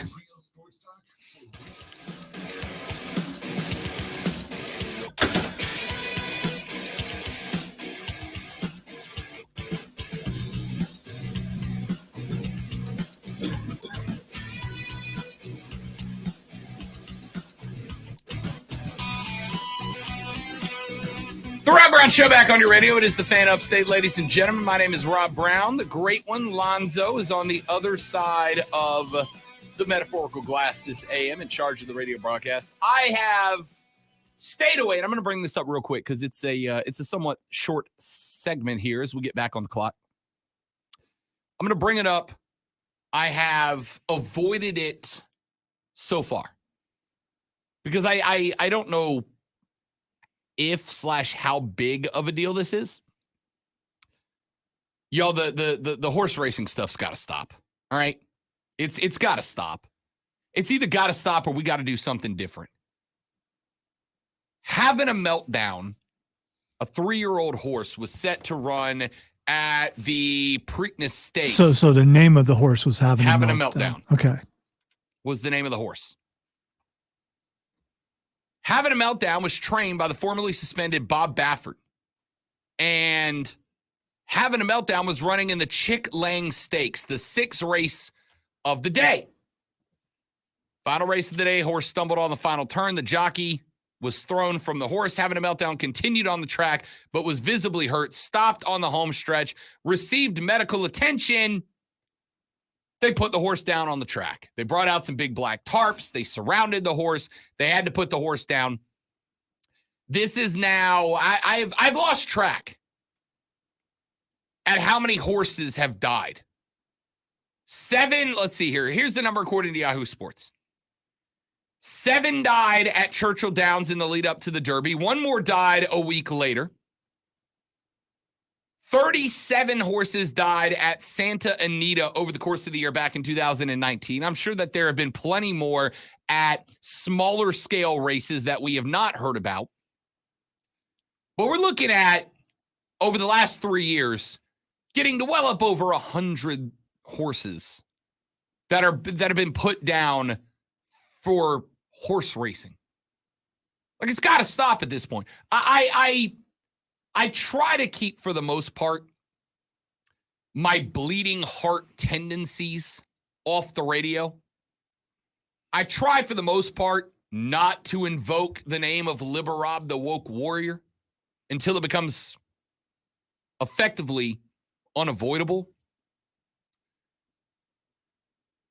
Y'all aren't so entertained by horse racing that we should be fine with threatening 35 horses a year, with subjecting upwards of 35 horses a year to death. For what? For what? For the entertainment of a handful of rich people, and for you guys to pretend for 15 cumulative minutes a year that you care about horse racing. There's no other sport here. And before you hit me with, well, Rob, they're just horses. Yeah, they're just horses. They're just living, breathing creatures who cannot consent to what they're being trained, raised, bred to do, and are being massacred at tracks around the country. And again, for what? For what? I don't understand it. And I'm first in line to say, just because I don't understand something, that doesn't make it bad. There's a lot of things a lot of people do that I don't understand, but it ain't my life, so it ain't my business. I don't understand swingers, but hey, if that's how you get your jollies, live your best life. I'm not in a position to judge it. Do your thing. That ceases when there's active harm being involved. And yes, it has gotten to the point of ridiculousness. Y'all, they just killed this horse in front of a racetrack full of people. And then you know what they did? They brought out a truck. They crammed the horse, the dead horse, into the back of it. They got it off the track so that they could run the next one. While the horse is on the track being euthanized for a broken leg that was completely unnecessary, the DJ is still bumping tracks on the loudspeakers. All this horse knows is its entire life, it had been forced to run, not when it wanted to run, but when people with switches started hitting it, telling it to run. It was doing what it was only allowed to do in running when it got hurt. It then laid on a track surrounded by weird people and big black tarps, unable to see anything in the world around it, listening to annoying bump music playing over the loudspeakers, and then it died. Why? Why? Nobody cares. It is a sport that is actively harming double-digit horses every single year for the betterment of the freaking bank accounts of a bunch of rich buttholes. That's it. That's all it is. Sacrifices must be made. Nah. You know what I would be more entertained by? Hey, rich guys, if it matters so much to you, get in on track and field. Get in on actual athletes who want to do this, who train to do this, and who, if they're running and they break their leg, we don't go out there and shoot them in the middle of the racetrack. We don't go out there, surround them with a black tarp, and end their life in front of a few thousand screaming fans, and then clear their dead body off the track so that the next group can run it. You want to invest that much money into this? Then invest it into people. Invest it into track and field. That's a wonderful segment of sports filled with some of the world's best athletes that is constantly underfunded with major events that take place all the time. And guess what? You can bet on that just like you can the ponies.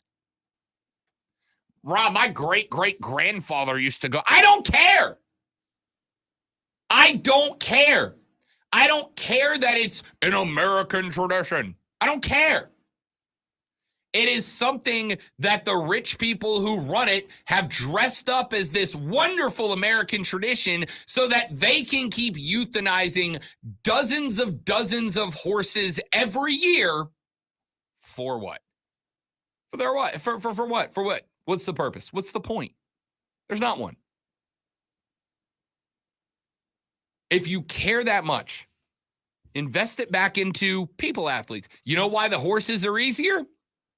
Because you get to keep all the purse and you don't have to pay the horse. That's it. That's the reason. You don't have to pay the horse. Well, Rob, they pay all this money for training. I don't know. Shut up. You don't have to pay the horse. You get to keep the money. And if the horse gets hurt, you just shoot it and buy a new horse. It's pathetic. It's pathetic. It's dumb.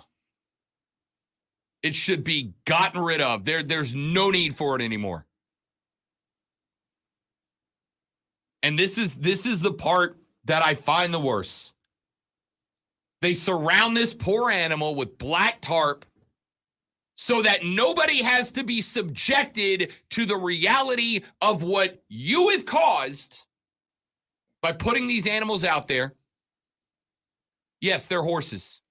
They're evolved to run. Yeah, it happens in the wild. It sucks.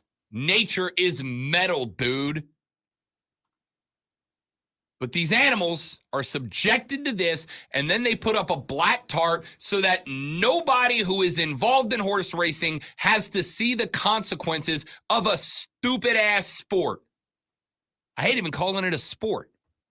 It's not a sport. Stop. Stop. I am tired of every day when I'm doing my show prep, reading another story about another dead horse that they cram into the back of a pickup truck and get them off the track so the next horses can come out and run. So that the handful of dozen people who are invested in this can keep making money and y'all can pretend like it's some great American tradition. No, it's not. No, it's not. It's obnoxious, it's stupid, it's inconsequential, it's ridiculous. You want to get involved in racing? That's awesome. You don't want to watch people run? Fine. Jump in on NASCAR, jump in on F1, jump in on IndyCar, jump in on GT racing. Jump in on any of the racing that people do, that people willingly sign up for and go, hey, I understand the risk. If I hit the wall at 200 miles an hour, I might die. That's their decision. Don't want it to happen. These sports are doing a wonderful job continuing to upgrade safety measures so that it doesn't happen. But those guys and those gals know that risk when they sign up for it, when they get involved. That's their decision. These horses are being put down on the track for something they have nothing to do with. Why? For the benefit of a handful of rich people. As Joey B said on the stream, they die so Brenda Lee can have her 11th cocktail of the day and pretend she doesn't hate her degenerate gambler husband. As a degenerate and a gambler, get rid of horse racing. I have never bet on a horse, and I'm not going to start now. I am not going to be tied into this, man. I'm not. Texter said, Rob, thanks for the perspective. It's no better than cockfighting. Horse racing should be abolished. Yeah. Texter said, and on tomorrow's Liberob segment, greyhound racing. Yeah, get rid of it too. We breed countless dogs to run them at the track for a year or two, and then when they're not fast anymore, you know what happens to the greyhounds? They either get put down or they get put into shelters where more of them get put down and a few lucky ones get adopted out and get to live out life. Why? See, the point that you don't like about it is that you like all the fun. We like the races. We like the gambling. That's great. You don't like the consequences because you recognize in your heart that it's bad. You recognize in your heart that we're wiping out thousands of animals a year between these two sports for what? So that you can go have a mint julep and put on a stupid hat and a stupid jacket and pretend like you're rich for a minute. You're not, and you're never going to be, and you certainly aren't going to be from doing this. You're not. It's track owners. It's breeders who make all the money, who don't give a damn about the well-being of these animals at all. They celebrate the winner. Yeah, they celebrate the winners because they made them money. Are we celebrating the 40 animals that have been killed in horse racing so that we all watched the Derby 2 weeks ago and pretend like horse racing, I love it. No, you don't. Shut up. Shut up. A tenth of you that watched the Derby watched the Preakness, and the only way that any of you are watching whatever the third race in the Triple Crown is if a horse won the first two, but it didn't. The horse that won the Derby did not win the Preakness, which means none of you are turning in for, what's the last one? Chapel Downs, Kentucky Downs, Bourbon Downs, whatever it's called. None of y'all are watching it because you don't care. You never have. You never will. Stop. It's obnoxious. All right? Texas said, LOL, Liberob. No, just kidding. It's ridiculous. Just murdered a 600-pound animal for a broken leg. Yeah. It didn't need to happen. It's stupid. Stop pretending you care. You don't. Let's take a break. I'm going to go calm my bleeding heart down. When we come back, we'll talk some NFL.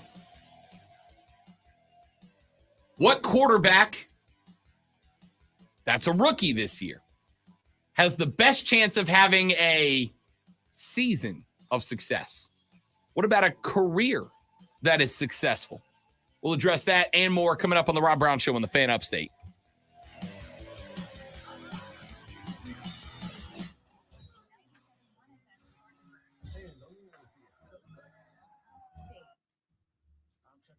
Here's the sports flash on the Fan Upstate. That's got a chance. Pollock on the run. That ball is gone. Home run. Travis Darno, his first of the year. 3-1 Atlanta.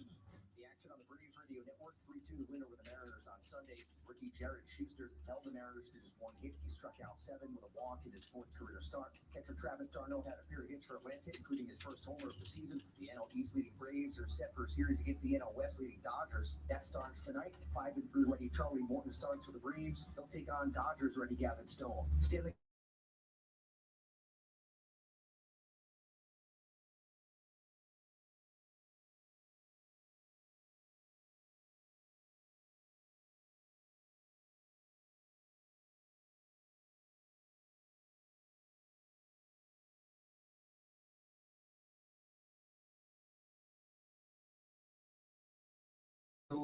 a podcast about falling in love with music. I started a nonprofit music school about 20 years ago called the Silver Lake Conservatory of Music. The reason that I started doing this podcast was music education. I'll be speaking with Rick Rubin, Thundercat, Stuart Copeland, Margot Craig, Corey Henry, Cynthia Arrivo, Sheila E., and Patty Smith. Please listen and follow This Little Light, a presentation of Cadence 13 on the Odyssey app or wherever you get your podcasts. Hi, it's Rivers, the owner of Mr. Sparky of the Upstate. At Mr. Sparky, we offer straightforward pricing, giving you options and solutions to the electrical issues you're facing. Plus, safe checks during every visit, membership plans, and in most cases, same-day service. The next time you need an electrician, go to MrSparkyoftheUpstate.com.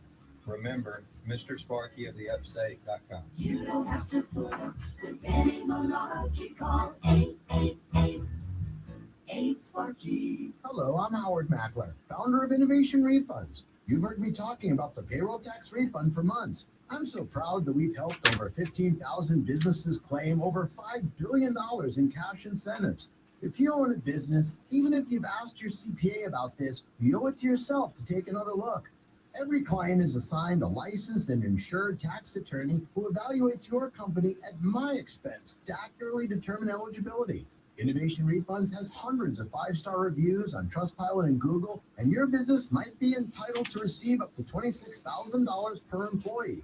Businesses of all types can qualify, including medical, professional, construction, even nonprofits. Please don't miss out on this. Even your Correct. Another sport that I don't give a damn about your tradition. I don't give a damn about your history. I don't. Never have and never will. Could care less about any of it.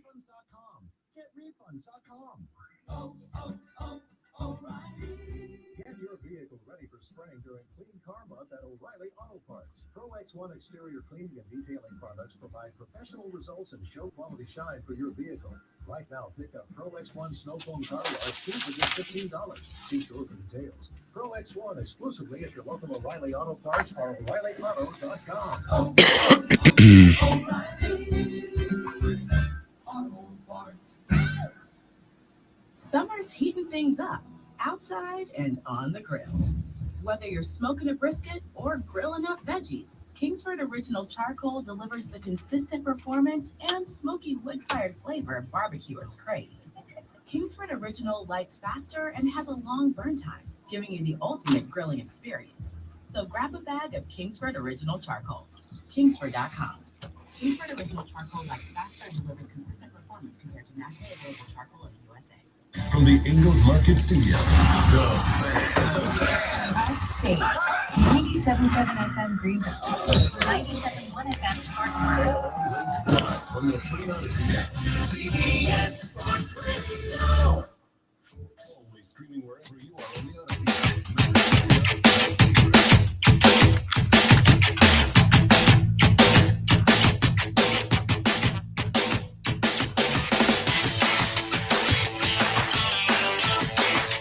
Texture said, yeah, you're right, Rob. Get rid of football, boxing, and everything else. No. Tell me you don't understand the concept of consent without telling me you don't understand what that word means. Those athletes elect to participate. They actively decide to. I don't know what else there is or what else needs to be said about it. All right? I just don't. All right, 844-326-3663. That, of course, is the GoStrapFamilyDealerships.com phone line. If you want to get on the air with us, you can do it. 71307. 71307 is the text number. Start your text with FAN, F-A-N, FAN, F-A-N, and we will read them on the air. Stop with your text about cheeseburgers and steaks. It's not the gotcha that you think it is. Creation of food is a necessary evil. We eat meat. We are carnivores. As long as those animals are not being unethically butchered, then it is what it is.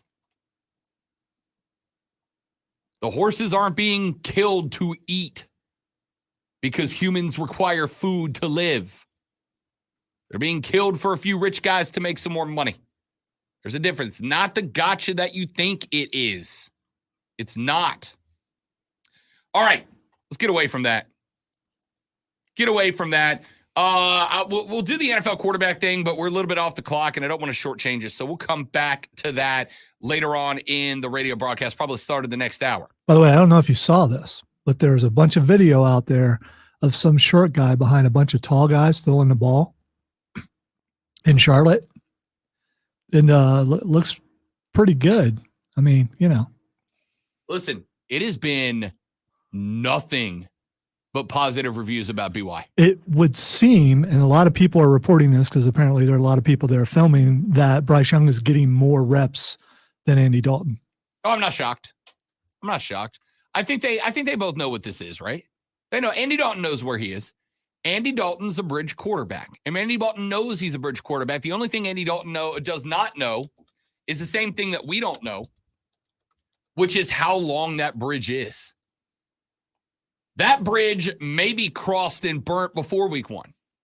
It may be crossed and burnt after week 1. It may be week 3. It may be week 5, week 10. Like I mentioned, there's a bunch of variables that go into that decision that we can't know until the season starts. If the Panthers come out of the gate 0-2 and the Saints or the Falcons go 2-0 to open the year, and Carolina finds themselves 2 games back before they get their first dub, that might be the trigger to put him in.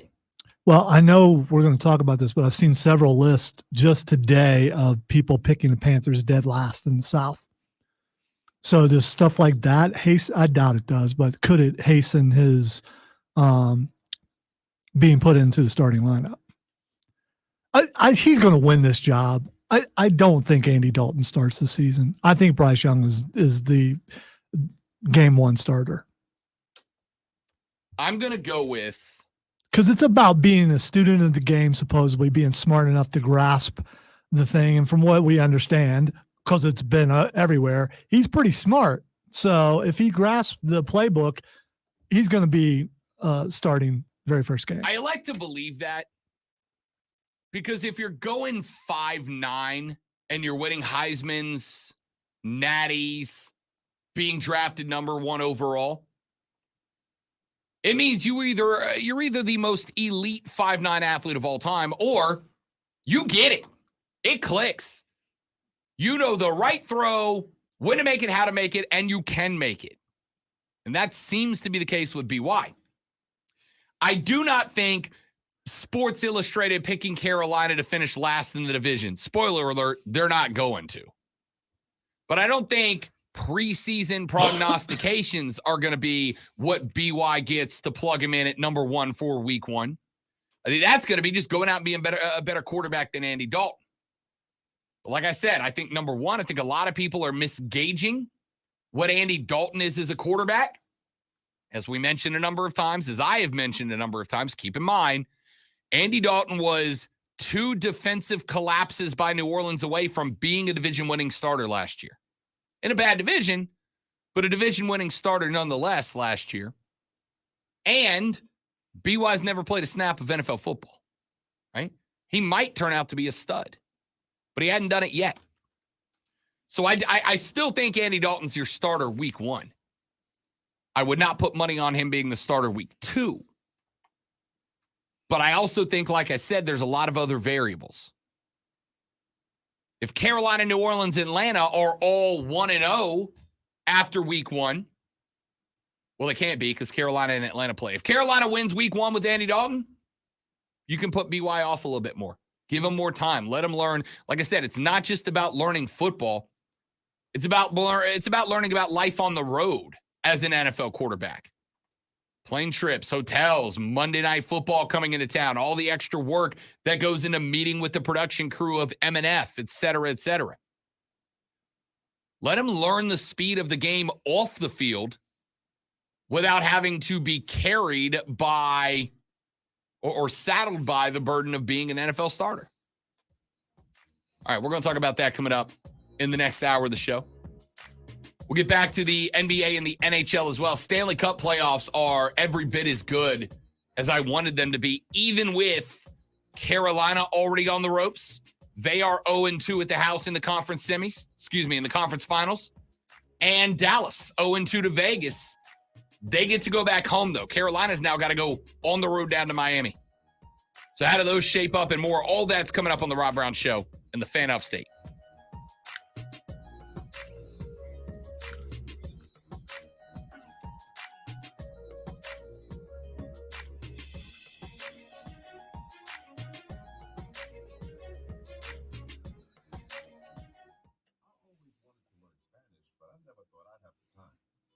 Discovered Babbel. Babbel's lessons are fun. They only take like 10 or 15 minutes, and in 3 weeks, presto, you're starting to speak another language, like magic. I love that Babbel's lessons aren't just robots talking. They're voiced by native speakers, so you get the pronunciation just right. And they're designed by real language teachers, so you learn how to have real-world conversations, things you'll actually use. It's incredible. After using Babbel, I'm ready to start having real conversation in French. There's all kinds of ways to learn. Use Babbel's podcasts or games or videos. You can even join live classes with a language teacher. If you want to learn a language, there's no faster, easier, better way than Babbel. Babbel. Babbel, évidemment. Go to Babbel.com to try for free. That's Babbel.com. Babbel.com. Want to quickly become Dad's favorite? Get him what he really wants for Father's Day. The Upstate Golf Cart. 18 holes at 9 of the best courses in the Upstate. The Preserve at Verde, the Club at Brookstone, Carolina Springs, The Rock, Greer Golf, Rolling Green, just to name a few. And best of all, now through Father's Day, the Upstate Golf Cart is on sale. 1 for $75 and 2 for $125. Get your dad one today at upstategolfcart.com. That's upstategolfcart.com. Offsides is on the road again. Join Mark Ryan with Offsides this Wednesday from 3 till 7 at Ingles Markets in Spartanburg, 8650 Astro Highway. Mark's giving away a $25 Ingles gift card. We'll see you there. Kickstart summer savings now at the Home Depot. Get the yard in top shape for another season of doing with a Ryobi walk-behind mower for $349 only at the Home Depot. Featuring 40-volt battery compatibility for gas-like power to get the whole lawn looking fresh in just one charge. Plus, the 3-in-1 mowing function provides mulching, bagging, and side discharge capabilities right out of the box. Make your summer yard shine. Shop Ryobi walk-behind mowers for just $349 at the Home Depot. How doers get more done. I switched to Boost Mobile and got a free Samsung Galaxy A23 5G phone. Want to know the best part? It was free? Nope. The fact that it's on America's largest 5G networks? Nope. It's the ding. Oh yeah, love the ding. Right? It's all about the ding. It's the dingarooski, the dingaroner. Ring-a-ding. Unleash your power to save with Boost. Get a free Samsung Galaxy A23 5G phone when you switch. Boost Mobile. Unleash your power. And the ding. Limited time offer. New customers only. Available on select networks. 5G not available everywhere. One device per month. Tax excluded. Additional restrictions apply. See your local Boost Mobile store for details. The Rob Brown Show, now 19. So let me get Rick in here. Rick, it's all yours, big dog. What you got? I love your program. Let me tell you, you and Lonzo do a great job. You're the reason I listen to sports radio. I met you at Midtown with the Hackett's. Yeah. And let me tell you, I've never listened to high school football. I listened to high school football and you did a great job on the Verge podcast. Thank you, man. Appreciate that. Got into high school football because of you. Thanks. By the way, Rick, I do apologize. I cannot afford to pay you for this endorsement, but it is appreciated. And do me a favor. Come on, he's doing a great job too. Just show a little bit better. Okay. Don't tell him that. Okay. I won't. You only told everyone listening in the upstate, but we'll keep it a secret between us, buddy. Yeah, thanks. And keep doing a good job. Okay? You got it, Rick. Thank you, man. Appreciate that. Very kind of you. Yeah, like I'm leaving that part out of the promo. Same great show, new time. The Rob Brown Show. Now 19 noon, only on the Fan, Upstate. Now CBS Sports Radio. The Fan Upstate. Here's how to get in the game. On your radio at 97.7 FM, 1330 AM, Greenville. 97.1 FM, 950 AM, Spartanburg. Listen on your phone, download the Odyssey app, and search the Fan Upstate. There's a whole lot more to know about sound if you really want to go into the subject. Your smart speaker. Just say play 97 The Fan Upstate. On your HD radio at WFBC HD3. There's just one more thing. And on your computer at thefanupstate.com. Mark Ryan tells it like it is. Would Dabo Swinney rather lose doing it his way or now win doing it the required way?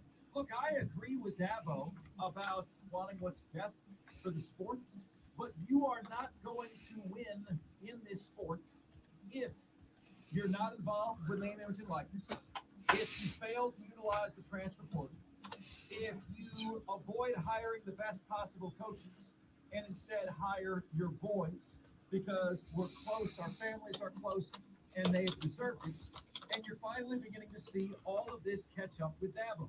Clemson ends their season 11-0 against the Group of Five, the FCS, and the All Cupcakes Conference, and a record of 0-3 against everybody else. Number one for real afternoon sports talk. Offsides with Mark Ryan. 3 to 7 on the Fan. Upstate. Upstate. WORD Spartanburg. WIBC HD3, the official sports voice of the Upstate Fan. QC in the next break. Okay. Thank you. Thank you, Skrilla. You are a legend, buddy. I appreciate it. Manufactured locally for the Carolinas. This is the Rob Brown Show.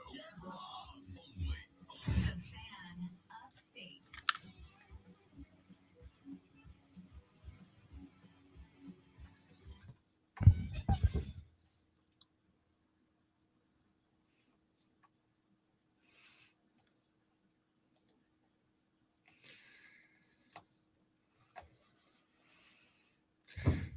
The third, the final, the best, the money hour of the Rob Brown Show starts now. This, ladies and gentlemen, is the Fan Upstate. Lonzo, I have a potential situation that I got to tell you about real quick.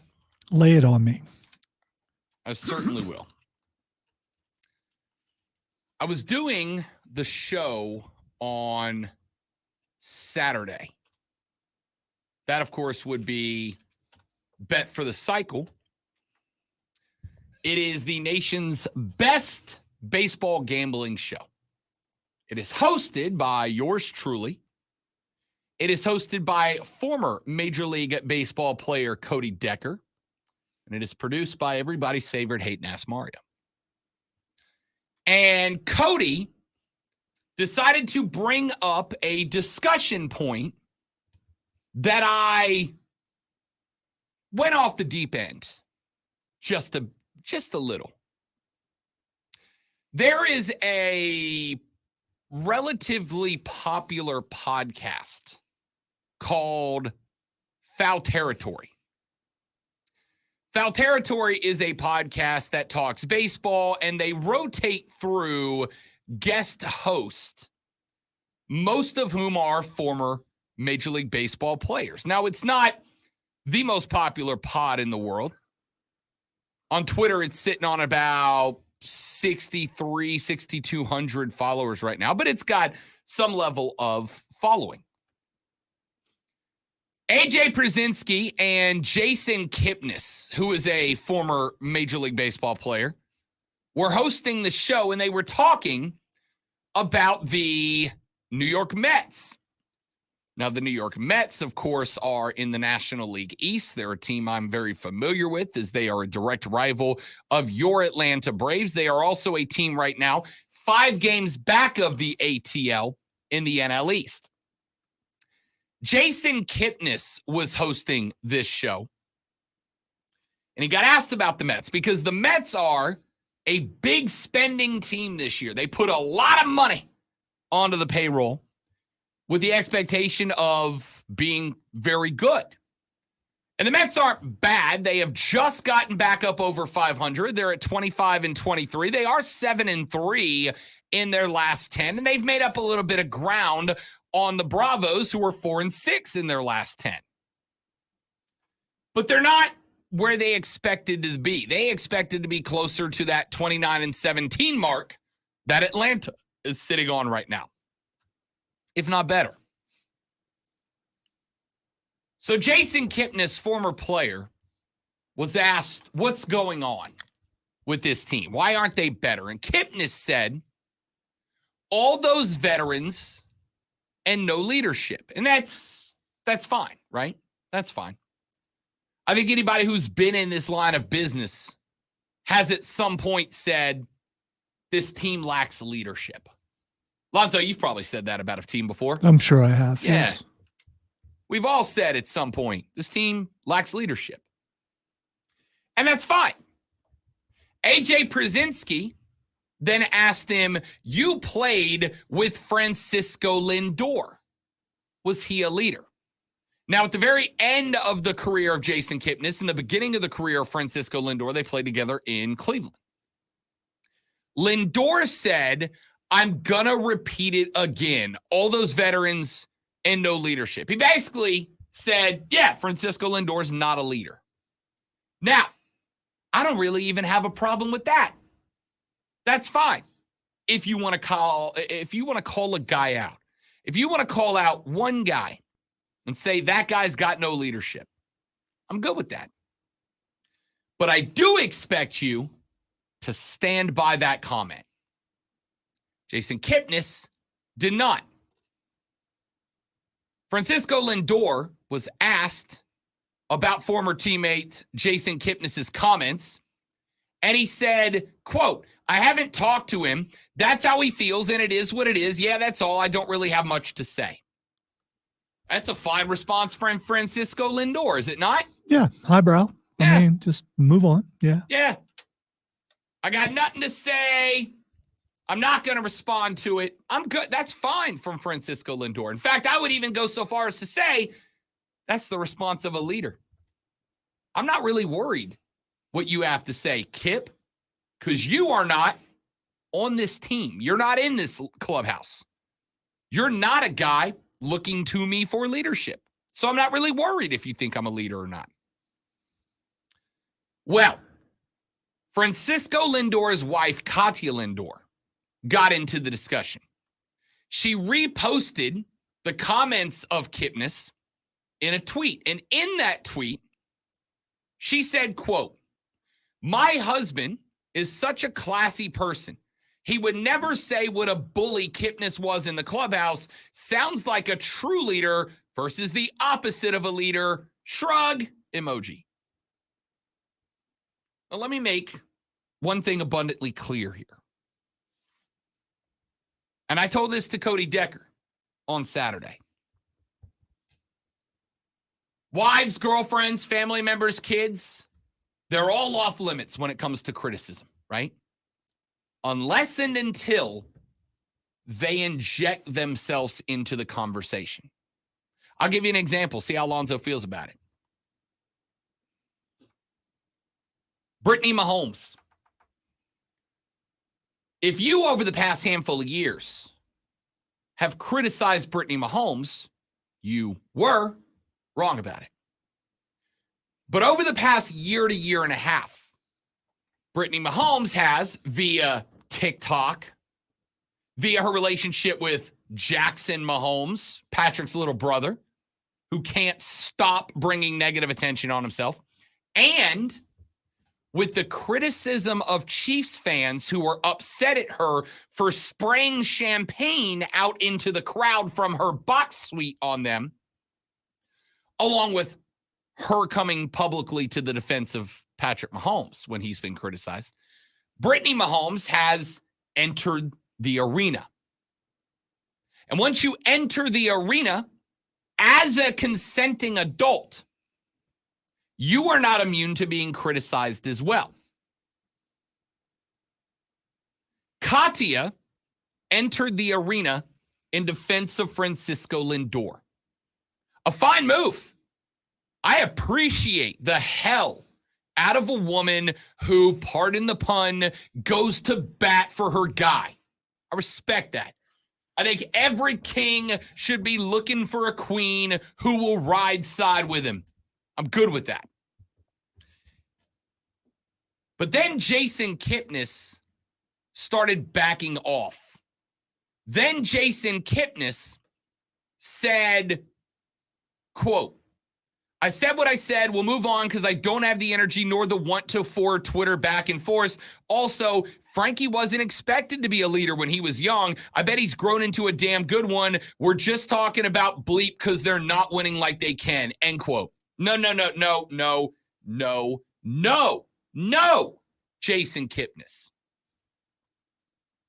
Don't say something negative and derogatory about a player and then back down when you're called onto the carpet for saying it. Either stand by what you said or get the hell off the podcast. But don't jump on the air, get all the attention for yourself, get all the Twitter followers, all the retweets, all the hype, all the headlines, and then when you get called to the carpet for saying something silly, then to just immediately go, no, I'm actually a good person. No, I'm actually a good person. And what I said was, no, it wasn't misconstrued.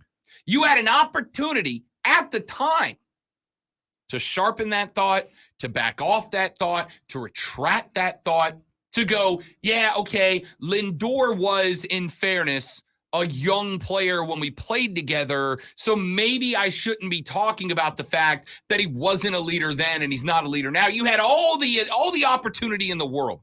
All right, I applaud him for backing off, and here's the reason why. If he was still going back and forth with the other player, I bet he doesn't back off. But as soon as a family member gets involved, he's backing off because he doesn't want to go at the family member for all the things that you mentioned earlier.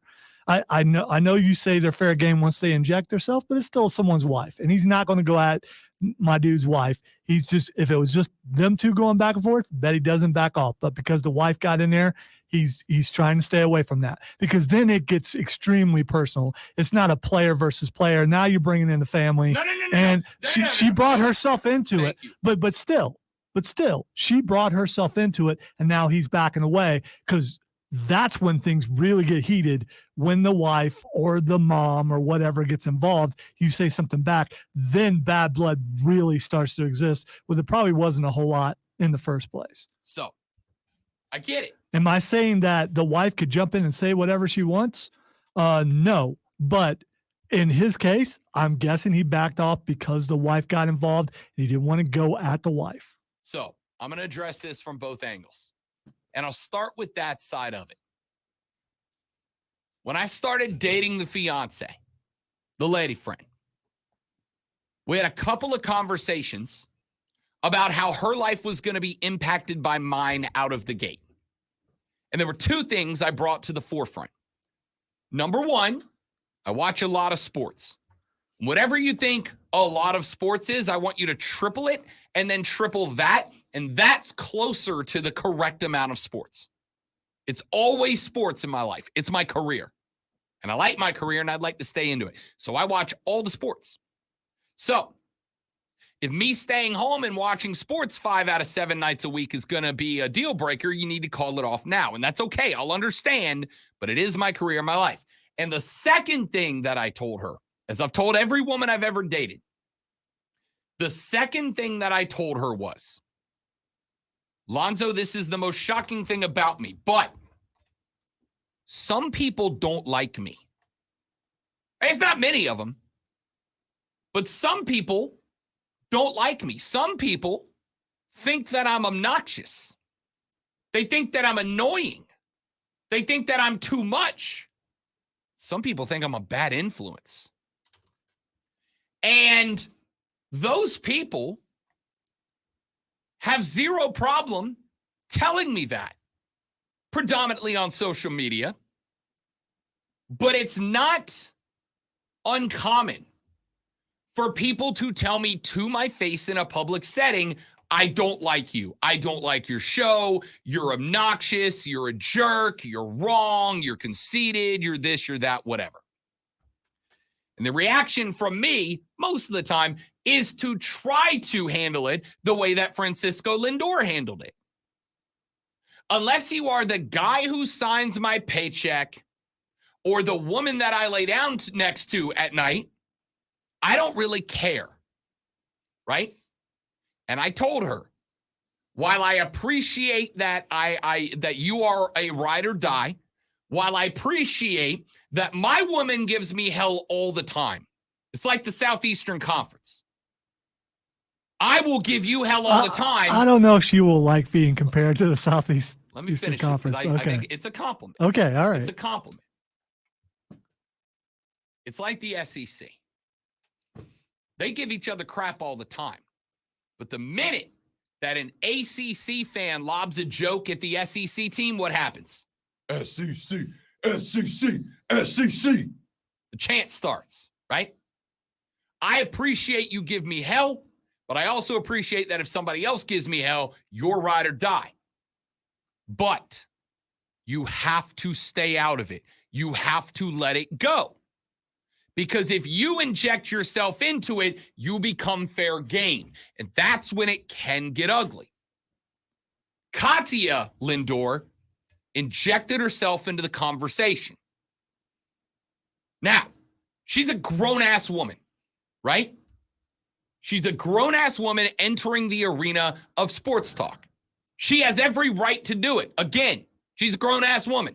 She has every right to inject herself into the conversation. And if and when she does, because I am a feminist, I believe in equality, if you enter the arena and insert yourself into the conversation, you can be attacked just like Francisco Lindor. Just because you're a wife doesn't change the fact that you've now put yourself as an equal combatant on equal footing in the arena. For those of you that follow the show, you know that I go out of my way when possible. I set a preference for female guests to join the show, for women in sports to be a part of this show. But if you follow the show, you also know I'm going to challenge them just like I am any dude covering a sport, because we're all on equal footing in this arena. I get what you're saying. He backed off because here's the thing. We're talking sports, right? You started this conversation. You brought up leadership. You brought up Francisco Lindor. You said he's not a leader. You said these things. Yeah, but I thought he was answering a question. If he was answering a question, then technically he didn't bring it up. No. He started with all these veterans and no leadership. Okay, all right. Then he was asked about a specific player. What about Francisco Lindor? That's the guy you played with. Is he not a leader? And if he didn't want to go man-to-man with Francisco Lindor, he could have gone, I'm not going to name anybody specifically. I'm just going to say I think this team has no leadership, and that's fine. But you called out one dude, and now you're backing off of it? I'll tell you why this drives me up a wall. This drives me up a wall as a broadcaster, not as a sports fan, because I got no problem with the comments that Kipnis said. In fact, I even agree with them. The Mets are a rudderless team right now. They're a team that is spending too much money. The only reason that the Mets are 5 games back on the Braves right now is because of the fact that they have such a good on-paper lineup that they're going to win 80% of the games that they play against bottom half of the league teams. The Mets should be 29-17. They should be neck and neck with the Bravos. But they're not, because they do lack leadership. I don't have a problem with any of those comments. The problem I have is that Kipnis said what he said to start a fight. He said what he said to get into a headbutting contest. And as soon as he got called to the carpet and asked to prove what he said is correct, he went, no, but I'm really a good guy. I'm really a good guy. I'm really not a mean person. I'm really not a bad. No. You said what you said. If you're gonna be a butt, then stay a butt. If you're gonna be a jerk, then stay a jerk. This is the dude who walks around the bar talking smack, smacking women's behinds, running junk at a bunch of dudes. And the second that a guy steps up, kicks the bar stool out of the way, and squares up, he goes, I don't want any trouble, man. I don't want any trouble. No, you did. And now that you caught the smoke, you're backing down. Now, here's the fun part about the situation, Lonzo, that I'm intrigued to see. I'm not saying anything's going to come of it, but we talked about this on Bet for the Cycle on Saturday. And I said everything I just said to you. I think it was a weak sauce move from a former player trying to make a name for himself in broadcasting. So he calls a dude out. And then when he gets called out for the call out, and the wife enters the arena, all of a sudden, he offers the retraction, the apology. That's my bad. That's my bad. That's on me. When we all know in the world of social media, the initial attack gets 1 billion retweets, the apology gets 5, right? You get all the attention, you get all the love, all the puff from the attack, and then 3 days later, you apologize for it and say how you're not really a bad guy, but you already benefited from it. You already got the rub. You already got made to look good. So I called all this out on the show on Saturday, and then we get to the break, and Cody Decker goes, I hate you, Rob. And I said, why? And he said, because I just got asked to come on the Foul Territory podcast tomorrow. What do you think we're going to talk about? So you know what I told Cody Decker? Not that he's going to listen, and I wouldn't either, because he's about to be on a big-time podcast. Of course you go on there and you talk about it. But I said, hey, tell them, instead of asking you to defend this show from me and from them, just call me. Put me on. I'll tell them. I ain't worried about it. I'm not. See, unlike him, if Kipnis's wife calls me out on the air, I'm not going to apologize for what I said. There's no need for it. I made the call out. I'll stand by it. I'll answer it. And if he hits me and I need to apologize, I will. But I know what you did, Kip. You put out there an attack against one of the most noteworthy, one of the most recognized players in baseball, so that you could get the rub. And as soon as the rub went away and you got called out by the wife, you backed off of it so that you didn't have to answer. No. You should grab that mic and you should say it with your chest, dog. You should say what you said with your chest. You should own that comment, not back down now that the rub's gone away. You should stand by what you said, not back off of it. So I told Deck, hey, call me. I'll go on the pod. I ain't worried about it. Anyway, Cody records that podcast today. I'll see if anything comes of it. I'm curious. I doubt it. I'm a nobody, right? I'm a nobody in that world. But Kip heard what I had to say. Kip knows what I said. And I got $1 to a donut, says he is not going to say anything about it. All right, let's take a break. We'll come back here in just a minute. Got a few more things I want to get into. Got to talk quarterbacks. Got to talk NFC South. I've been promising that. We'll get to that. Maybe take a look up and down the Stanley Cup. Canes-Panthers, Game 3, down in Sunrise, down in Miami tonight.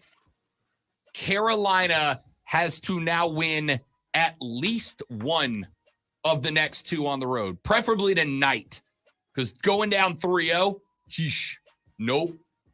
So the Panthers got their back against the wall because Matthew Tkachuk is an assassin. 2 games, 2 overtimes, 2 Tkachuk goals to win them. We'll talk about that and more on the Rob Brown Show in the Fan Upstate. See. Live read here, guys. Stay right there. We'll be right back.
Set for baseball regional week softball. Mets have a bunch of Roger Dorns and no Jake Taylors. Good reference. Approved. Approved.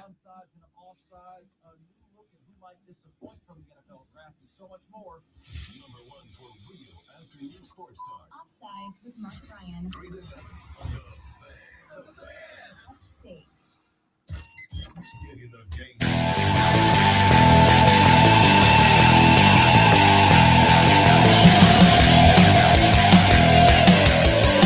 Lonzo just sent me a clip on the Twitter device.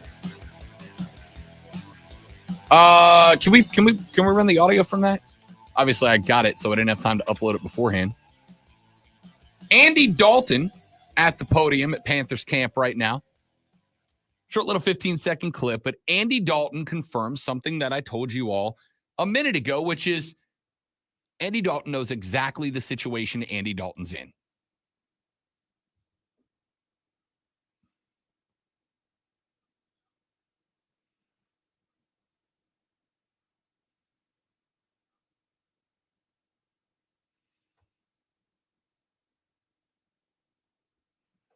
So basically, Andy Dalton says, look, I know the reality here, yeah? I know the reality here. BY is a starter.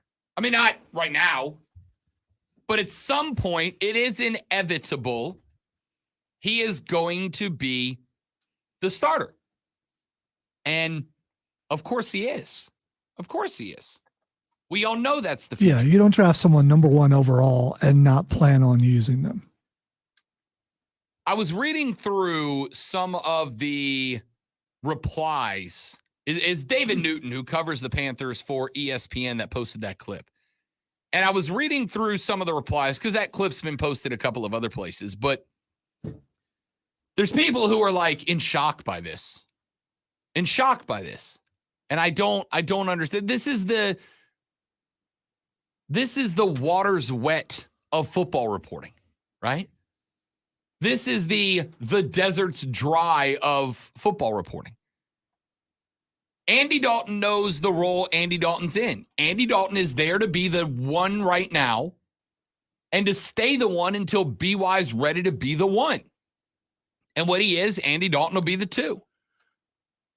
This is not groundbreaking. The only question is going to be, when does BY stop being the 2 and start being the 1?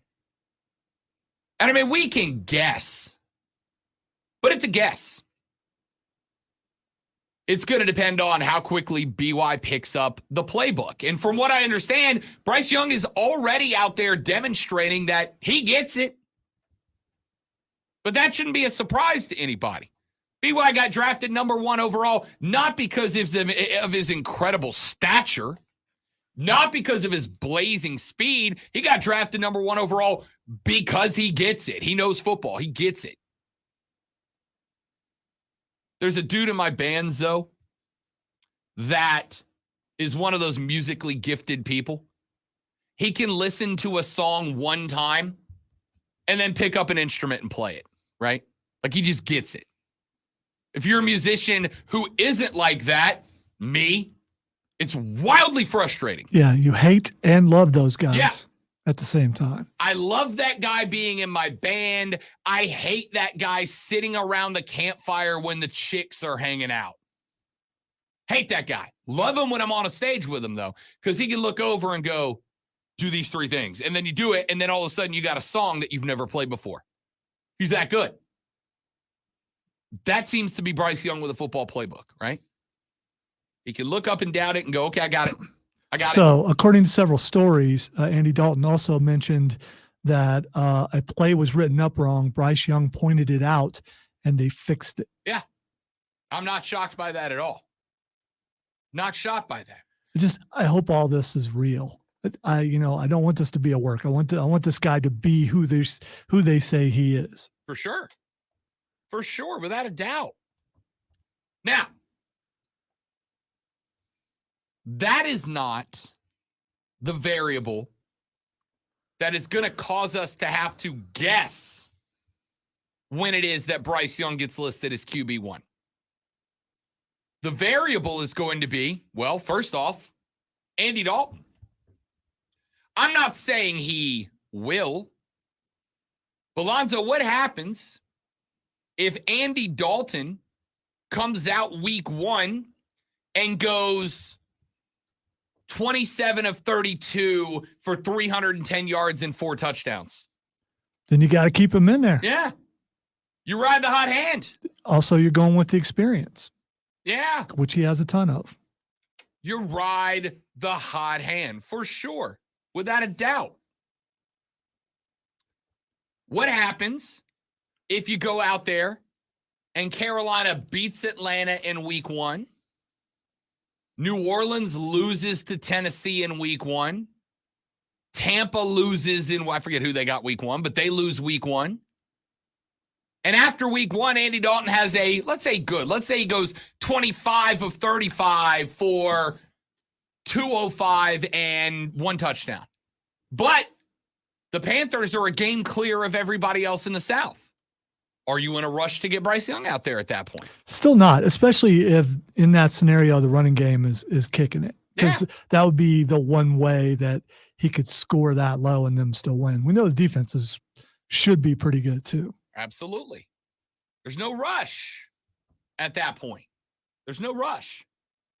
I can continue to let him adapt and learn. Now, if BY gets to the end of fall camp, you're going into preseason, and he's got the playbook mastered, right? He's a leader. Guys are looking up and listening to what he has to say.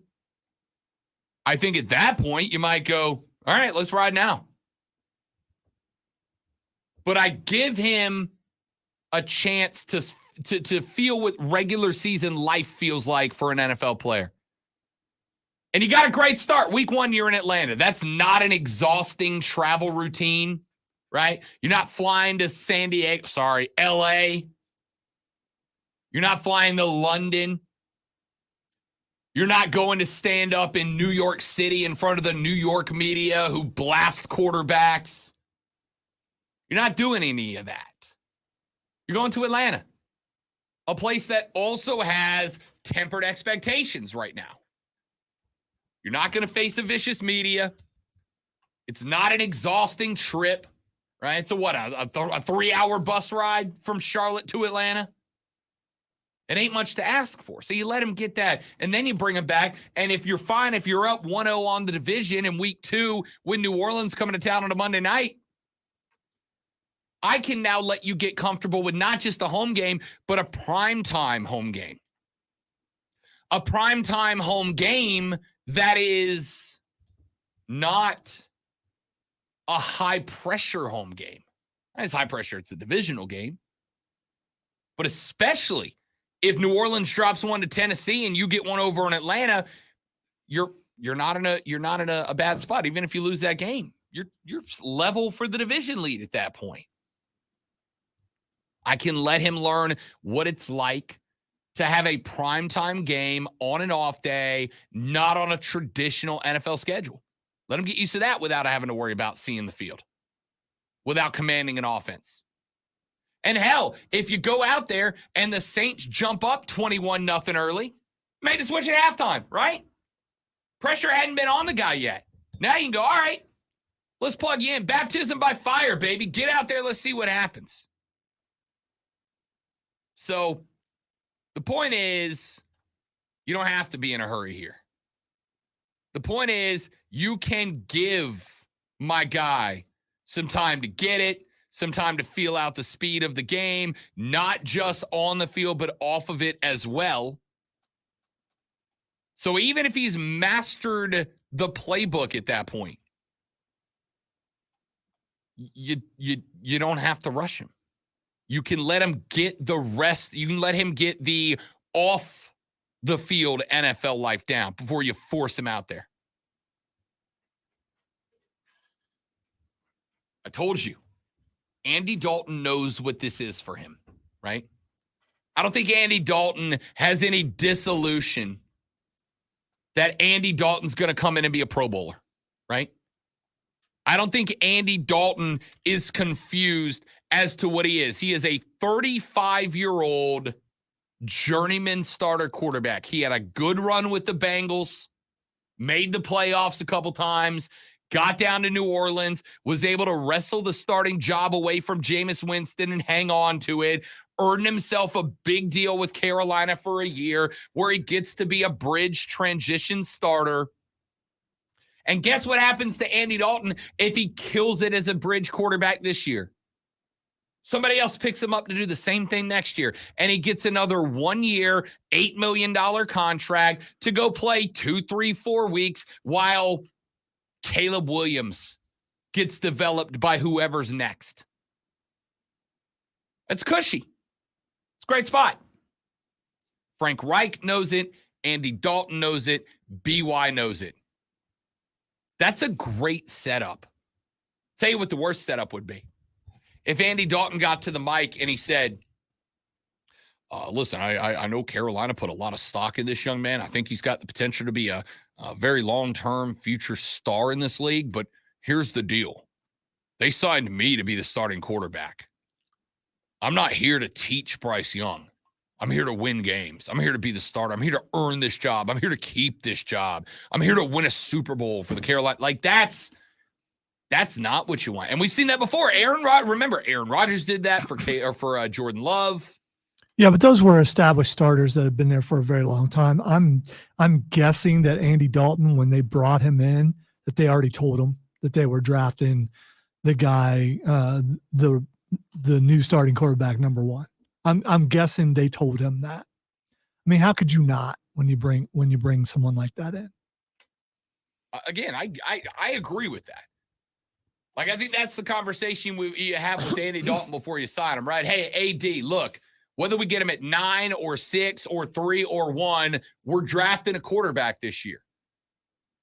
That's why we're signing you to a 1-year deal. We need a bridge quarterback. You're that guy. Are you willing to be that guy? Are you willing to hand over the reins when he's ready? Now, I got no problem if Andy Dalton brings a little confidence to the table of, I'm going to try to prevent him from starting, right? I'm going to go out there and try to prevent him from starting. I'm going to try to go out there and play so well that they cannot justifiably pull me. Like I said, Zoe is absolutely right. You don't draft a guy first overall to not play him. But if Andy Dalton goes out there in week 1 and he goes 27 of 32 for 305 and 3 touchdowns, he's the starter week 2. I'm riding with that until that number ain't there no more. And I got no problem with Andy Dalton trying to make that the case, unless he starts overriding the game plan, right? Because I do think we also agree on this. Tell me if I'm wrong here, great one. But even if Andy Dalton's got a hot hand, Carolina's a run-first team, at least out of the gate, right? Oh, they should be. We're getting the running back out of Detroit, and plus what they already have. I think historically they've always been that. They are, without a doubt, a run-first team. They stocked up the wide receiver core. I'm not saying they can't throw it. But Miles Sanders, Chuba Hubbard, Raheem Blackshear, they're a run-first team behind Miles Sanders. So even if Andy Dalton's hot, there's still going to be, or still should be, a run-first team. Now, with all of that being said, I got no problem with Andy Dalton going out and trying to be so damn good that Frank Reich's got to go, look, the goal is to make BY QB1, but AD's out here running this offense, and we're winning. Carolina rips off 3, 4, 5 wins to start the season. Andy Dalton stays QB1 until they're not that anymore. But I think he knows what his role is. I think he knows what his job is. I think Bryce Young understands how this works. And again, all we have to go off of is press conferences. But everybody is coming into this knowing what their role is. And if I'm Fitterer, if I'm Tepper, if I'm Frank Reich, if I'm BY, if I'm Andy Dalton, it makes me get the warm fuzzies, man. It really does. Texter said for 1 year, $8 million, you can tattoo back up on my butt cheeks. Yeah, I got to tell you, the list of things that I would accept 1 year, $8 million for is Extensive for sure. All right. So when, dear listener, when would the switch get made? When would the switch get made? I'm going to go ahead and call the shot now. Nobody knows. Frank Reich don't know. Andy Dalton don't know. Bryce Young don't know. Scott Fitterer doesn't know. And there's not a radio show host in America who knows. Because the variables are what's going to make this decision. The numbers Andy Dalton puts up. The level to which Bryce Young has the playbook mastered. The opening season win and loss streaks for not just Carolina, but for New Orleans, for Atlanta, for Tampa Bay as well. There are 50, 60 different variables all in play here, all of which have some percentage impact on that decision. And my response, my thought here would be very simple, great one. Don't rush it. You have a unique opportunity at Carolina that Houston does not have with C.J. Stroud, that Indianapolis does not have with Anthony Richardson. You do not have to rush these cats. You have to rush C.J. Stroud. He's got to be ready week 1, right? Because Davis Mills ain't the answer. Yeah, and what else does Houston have? Yeah. In order to sell tickets and a lot of others, they've got to get him out there. Yep. C.J. Stroud has to be ready week 1. You have to rush him. Anthony Richardson, quick. Let's play the Rob Brown Show edition home game. Lonzo, who's the starting QB for the Indianapolis Colts right now? Anthony Richardson. Correct. Now, if you look at their depth chart, it says Gardner Minshew. Oh, yeah. Anthony Richardson's got to be ready week 1. He just does. Bryce Young does not have to be ready week 1. You have a unique opportunity with a highly touted rookie quarterback. You don't have the division's bad. The only thing you've got to worry about is Derek Carr, future Hall of Famer for the New Orleans Saints. Outside of that, you're not in a rush. So don't rush it. Let him figure it out. Let's take a break. We'll come back here in just a minute. Twitter trending topics and call it a day. I am Rob Brown. He's the great one, Lonzo, and you're listening to the Rob Brown Show on the Fan Upstate. I'm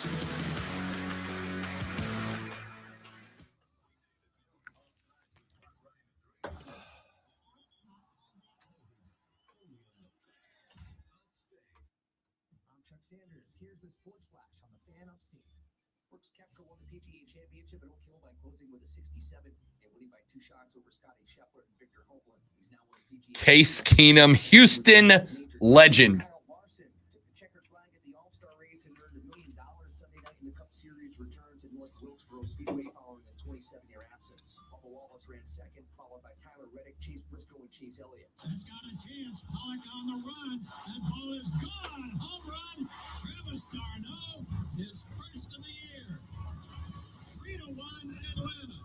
The action on the Braves Radio Network, 3-2 the win over the Mariners on Sunday. Rookie Jared Schuster held the Mariners to just 1 hit. He struck out 7 with a walk in his 4th career start. The Fan Upstate is your home for Furman Paladin sports all year long. Download the Odyssey app, search the Fan Upstate, and listen anywhere on your phone. I'm Chuck Sanders with the Sports Flash on the Fan Upstate. I'm JB1 with NFL Network Now. Westwood One Radio Network. Did Jadavian Clowney go home again? He began his NFL career as the Texans' #1 overall pick in 2014. And now, as a free agent, says this about the return to Houston. Quote, it would be nice. All my family is here. Friends here. He went on to say, you never know what will happen. You never know what's in front of you. Clowney spent his first 5 years in the NFL as a Texan, and with 3 Pro Bowls before Houston traded him to Seattle for the 2019 season. Meantime, New York Jets offensive tackle Mekhi Becton says he's looking forward to training camp. Becton was the 11th overall pick in the 2020 NFL Draft by the Jets, but after starting 13 games his rookie season, knee injuries have limited him to just 1 game the last 2 years. This has been NFL Network Now on the Westwood One Radio Network.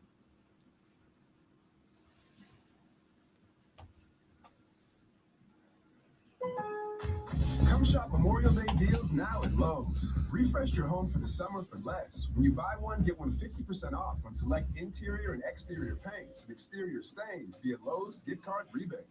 And get ready for fun gatherings by saving over $100 on the Style Selections Pelham Bay 5-piece dining set. Now just $345. Lowe's knows home improvement. Valid through 5/31. While supplies last. Selection varies by location. More terms and restrictions apply. See Lowe's.com/rebates for details.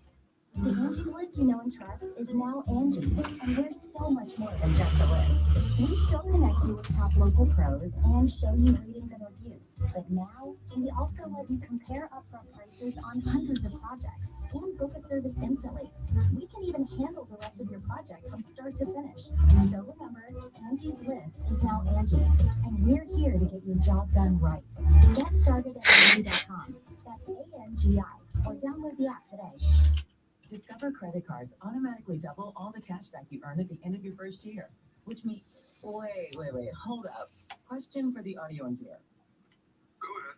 Did I read that right? Discover automatically doubles all your cash back? Yeah, that's what the script says. So if I get a Discover card right now, I can earn twice the cash back. Wait. Unlimited first-year cashback match, only from Discover. See terms and learn more at discover.com/match. Come shop Memorial Day deals now at Lowe's. Refresh your home for the summer for less. When you buy one, get one 50% off on select interior and exterior paints and exterior stains via Lowe's gift card rebate. And get ready for fun gatherings by saving over $100 on the Style Selections Pelham Bay 5-piece dining set. Now just $345. Lowe's knows home improvement. Valid through 5/31. While supplies last. Selection varies by location. More terms and restrictions apply. See Lowe's.com/rebates for details. Finding great people to hire can be like trying to find a needle in a haystack, but not with ZipRecruiter. Their powerful matching technology delivers so many qualified candidates, it's like finding a needle in a needle stack. In fact, 4 out of 5 employers who post on ZipRecruiter get a quality candidate within the first day. For less hay and more needles, head to ZipRecruiter. And right now, you can try ZipRecruiter for free. That's right, free. At ZipRecruiter.com/free. That's ZipRecruiter.com/free. What's worse than calling your groin your junk? Treating it like junk. What's worse than calling your groin your junk? What an opening line from Gillette. This afternoon, variable cloudiness and breezy high 80s. Weather brought to you by Twisted Tea. Twisted Tea Hard Iced Tea. Made with real brewed tea and a 5% kick of alcohol. Look for the bright yellow cans in store. Twisted Tea. Keep it twisted. From the Ingalls Market Studio, the Upstate, 97.7 FM Greenville, 97.1 FM Spartanburg. Always live from the Free Agency. CBS Sports Radio.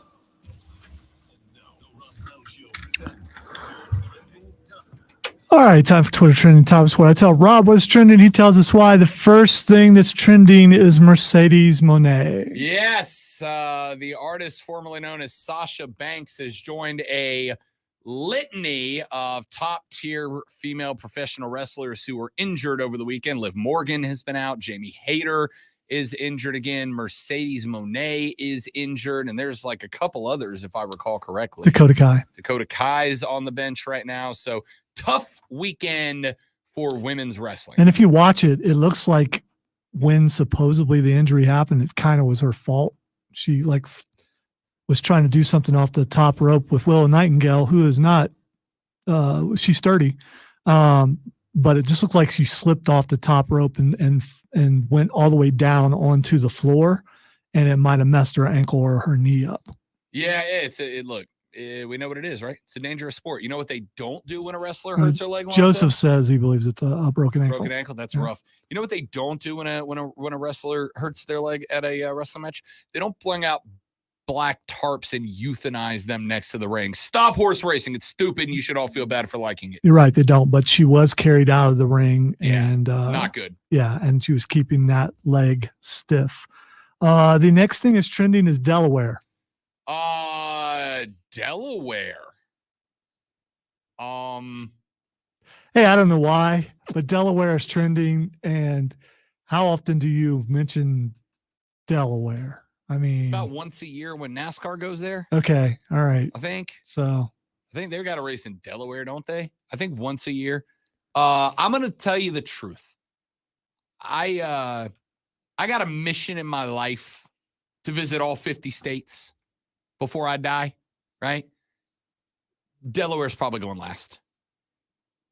I'm trying to think of what's going to be power ranked behind. I'm sure Delaware is a beautiful state.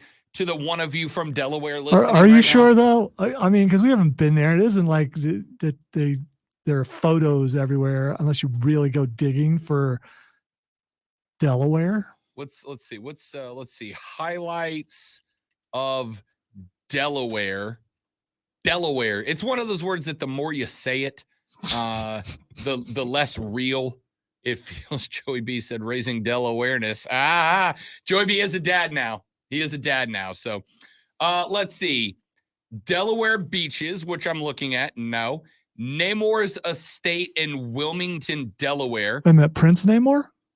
No, like the not, Submariner. No, not that. Okay, all right. Winterthur Museum in. So basically, Delaware's got a bunch of old houses and cemeteries. Yeah, like of their top 12 attractions, like 6 of them are old houses. The Delaware Old State House, which, by the way, was completed well after the American Revolution. So it's not even like you got that going for them. And they have 2 state parks, which All right, the last thing that's trending Delaware. is AEW Fight Forever.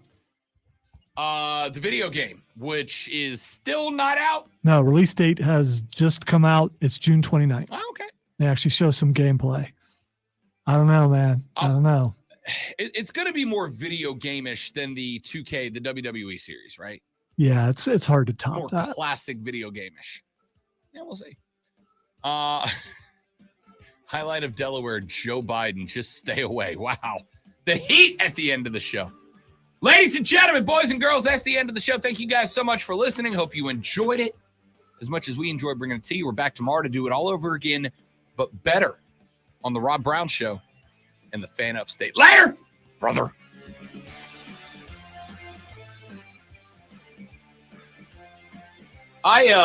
Listen, I'm a big history guy, right? Like when we got to Baston on our vacation last year, the first thing I told the lady friend, the first thing we did when we got off the plane, I told the lady friend, I'm like, I want all the history. We did the Patriot Trail, which takes you to all of the American Revolutionary War sites around Boston. And it was one of the greatest days of my life. I loved it. But again, like I'm not saying there's nothing in Delaware. I've already been on that Freedom Trail in Fallout 4. So, I mean, I can tell you where everything is because they make sure that they're completely accurate when they do those. They go to those cities and they take pictures and stuff, and they get questioned by the government because they're taking pictures of that stuff. And so I've already been there. So if I went there, I would be able to go, yeah, I know what that is. I know what that is. I know what that is because video games are awesome. So is the actual Patriot Trails in Fallout 4? Do I need to play Fallout 4? Fallout 4 is set in Boston. Yeah. Fenway is like one of the central locations. They call it Diamond City. There's like a city down there. The big green monster, one of the things that you can do is go find paint to help this dude keep the monster green. That's awesome. Yeah.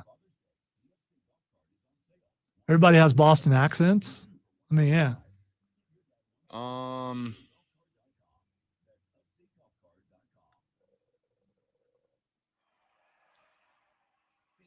Okay, so you literally follow the actual Freedom Trail, and it's like a side mission to do that.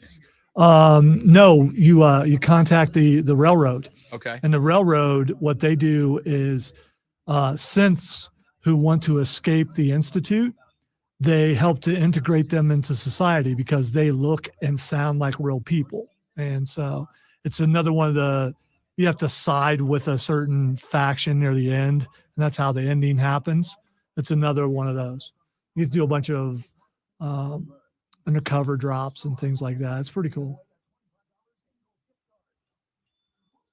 Their leader is Desmodona or something like that. It's a weird name. I may have to try it just because I like the setting. But your boy, who you get as also a companion for that, is Deacon, and he like changes his appearance almost every time you see him. He's somebody different, which is kind of cool.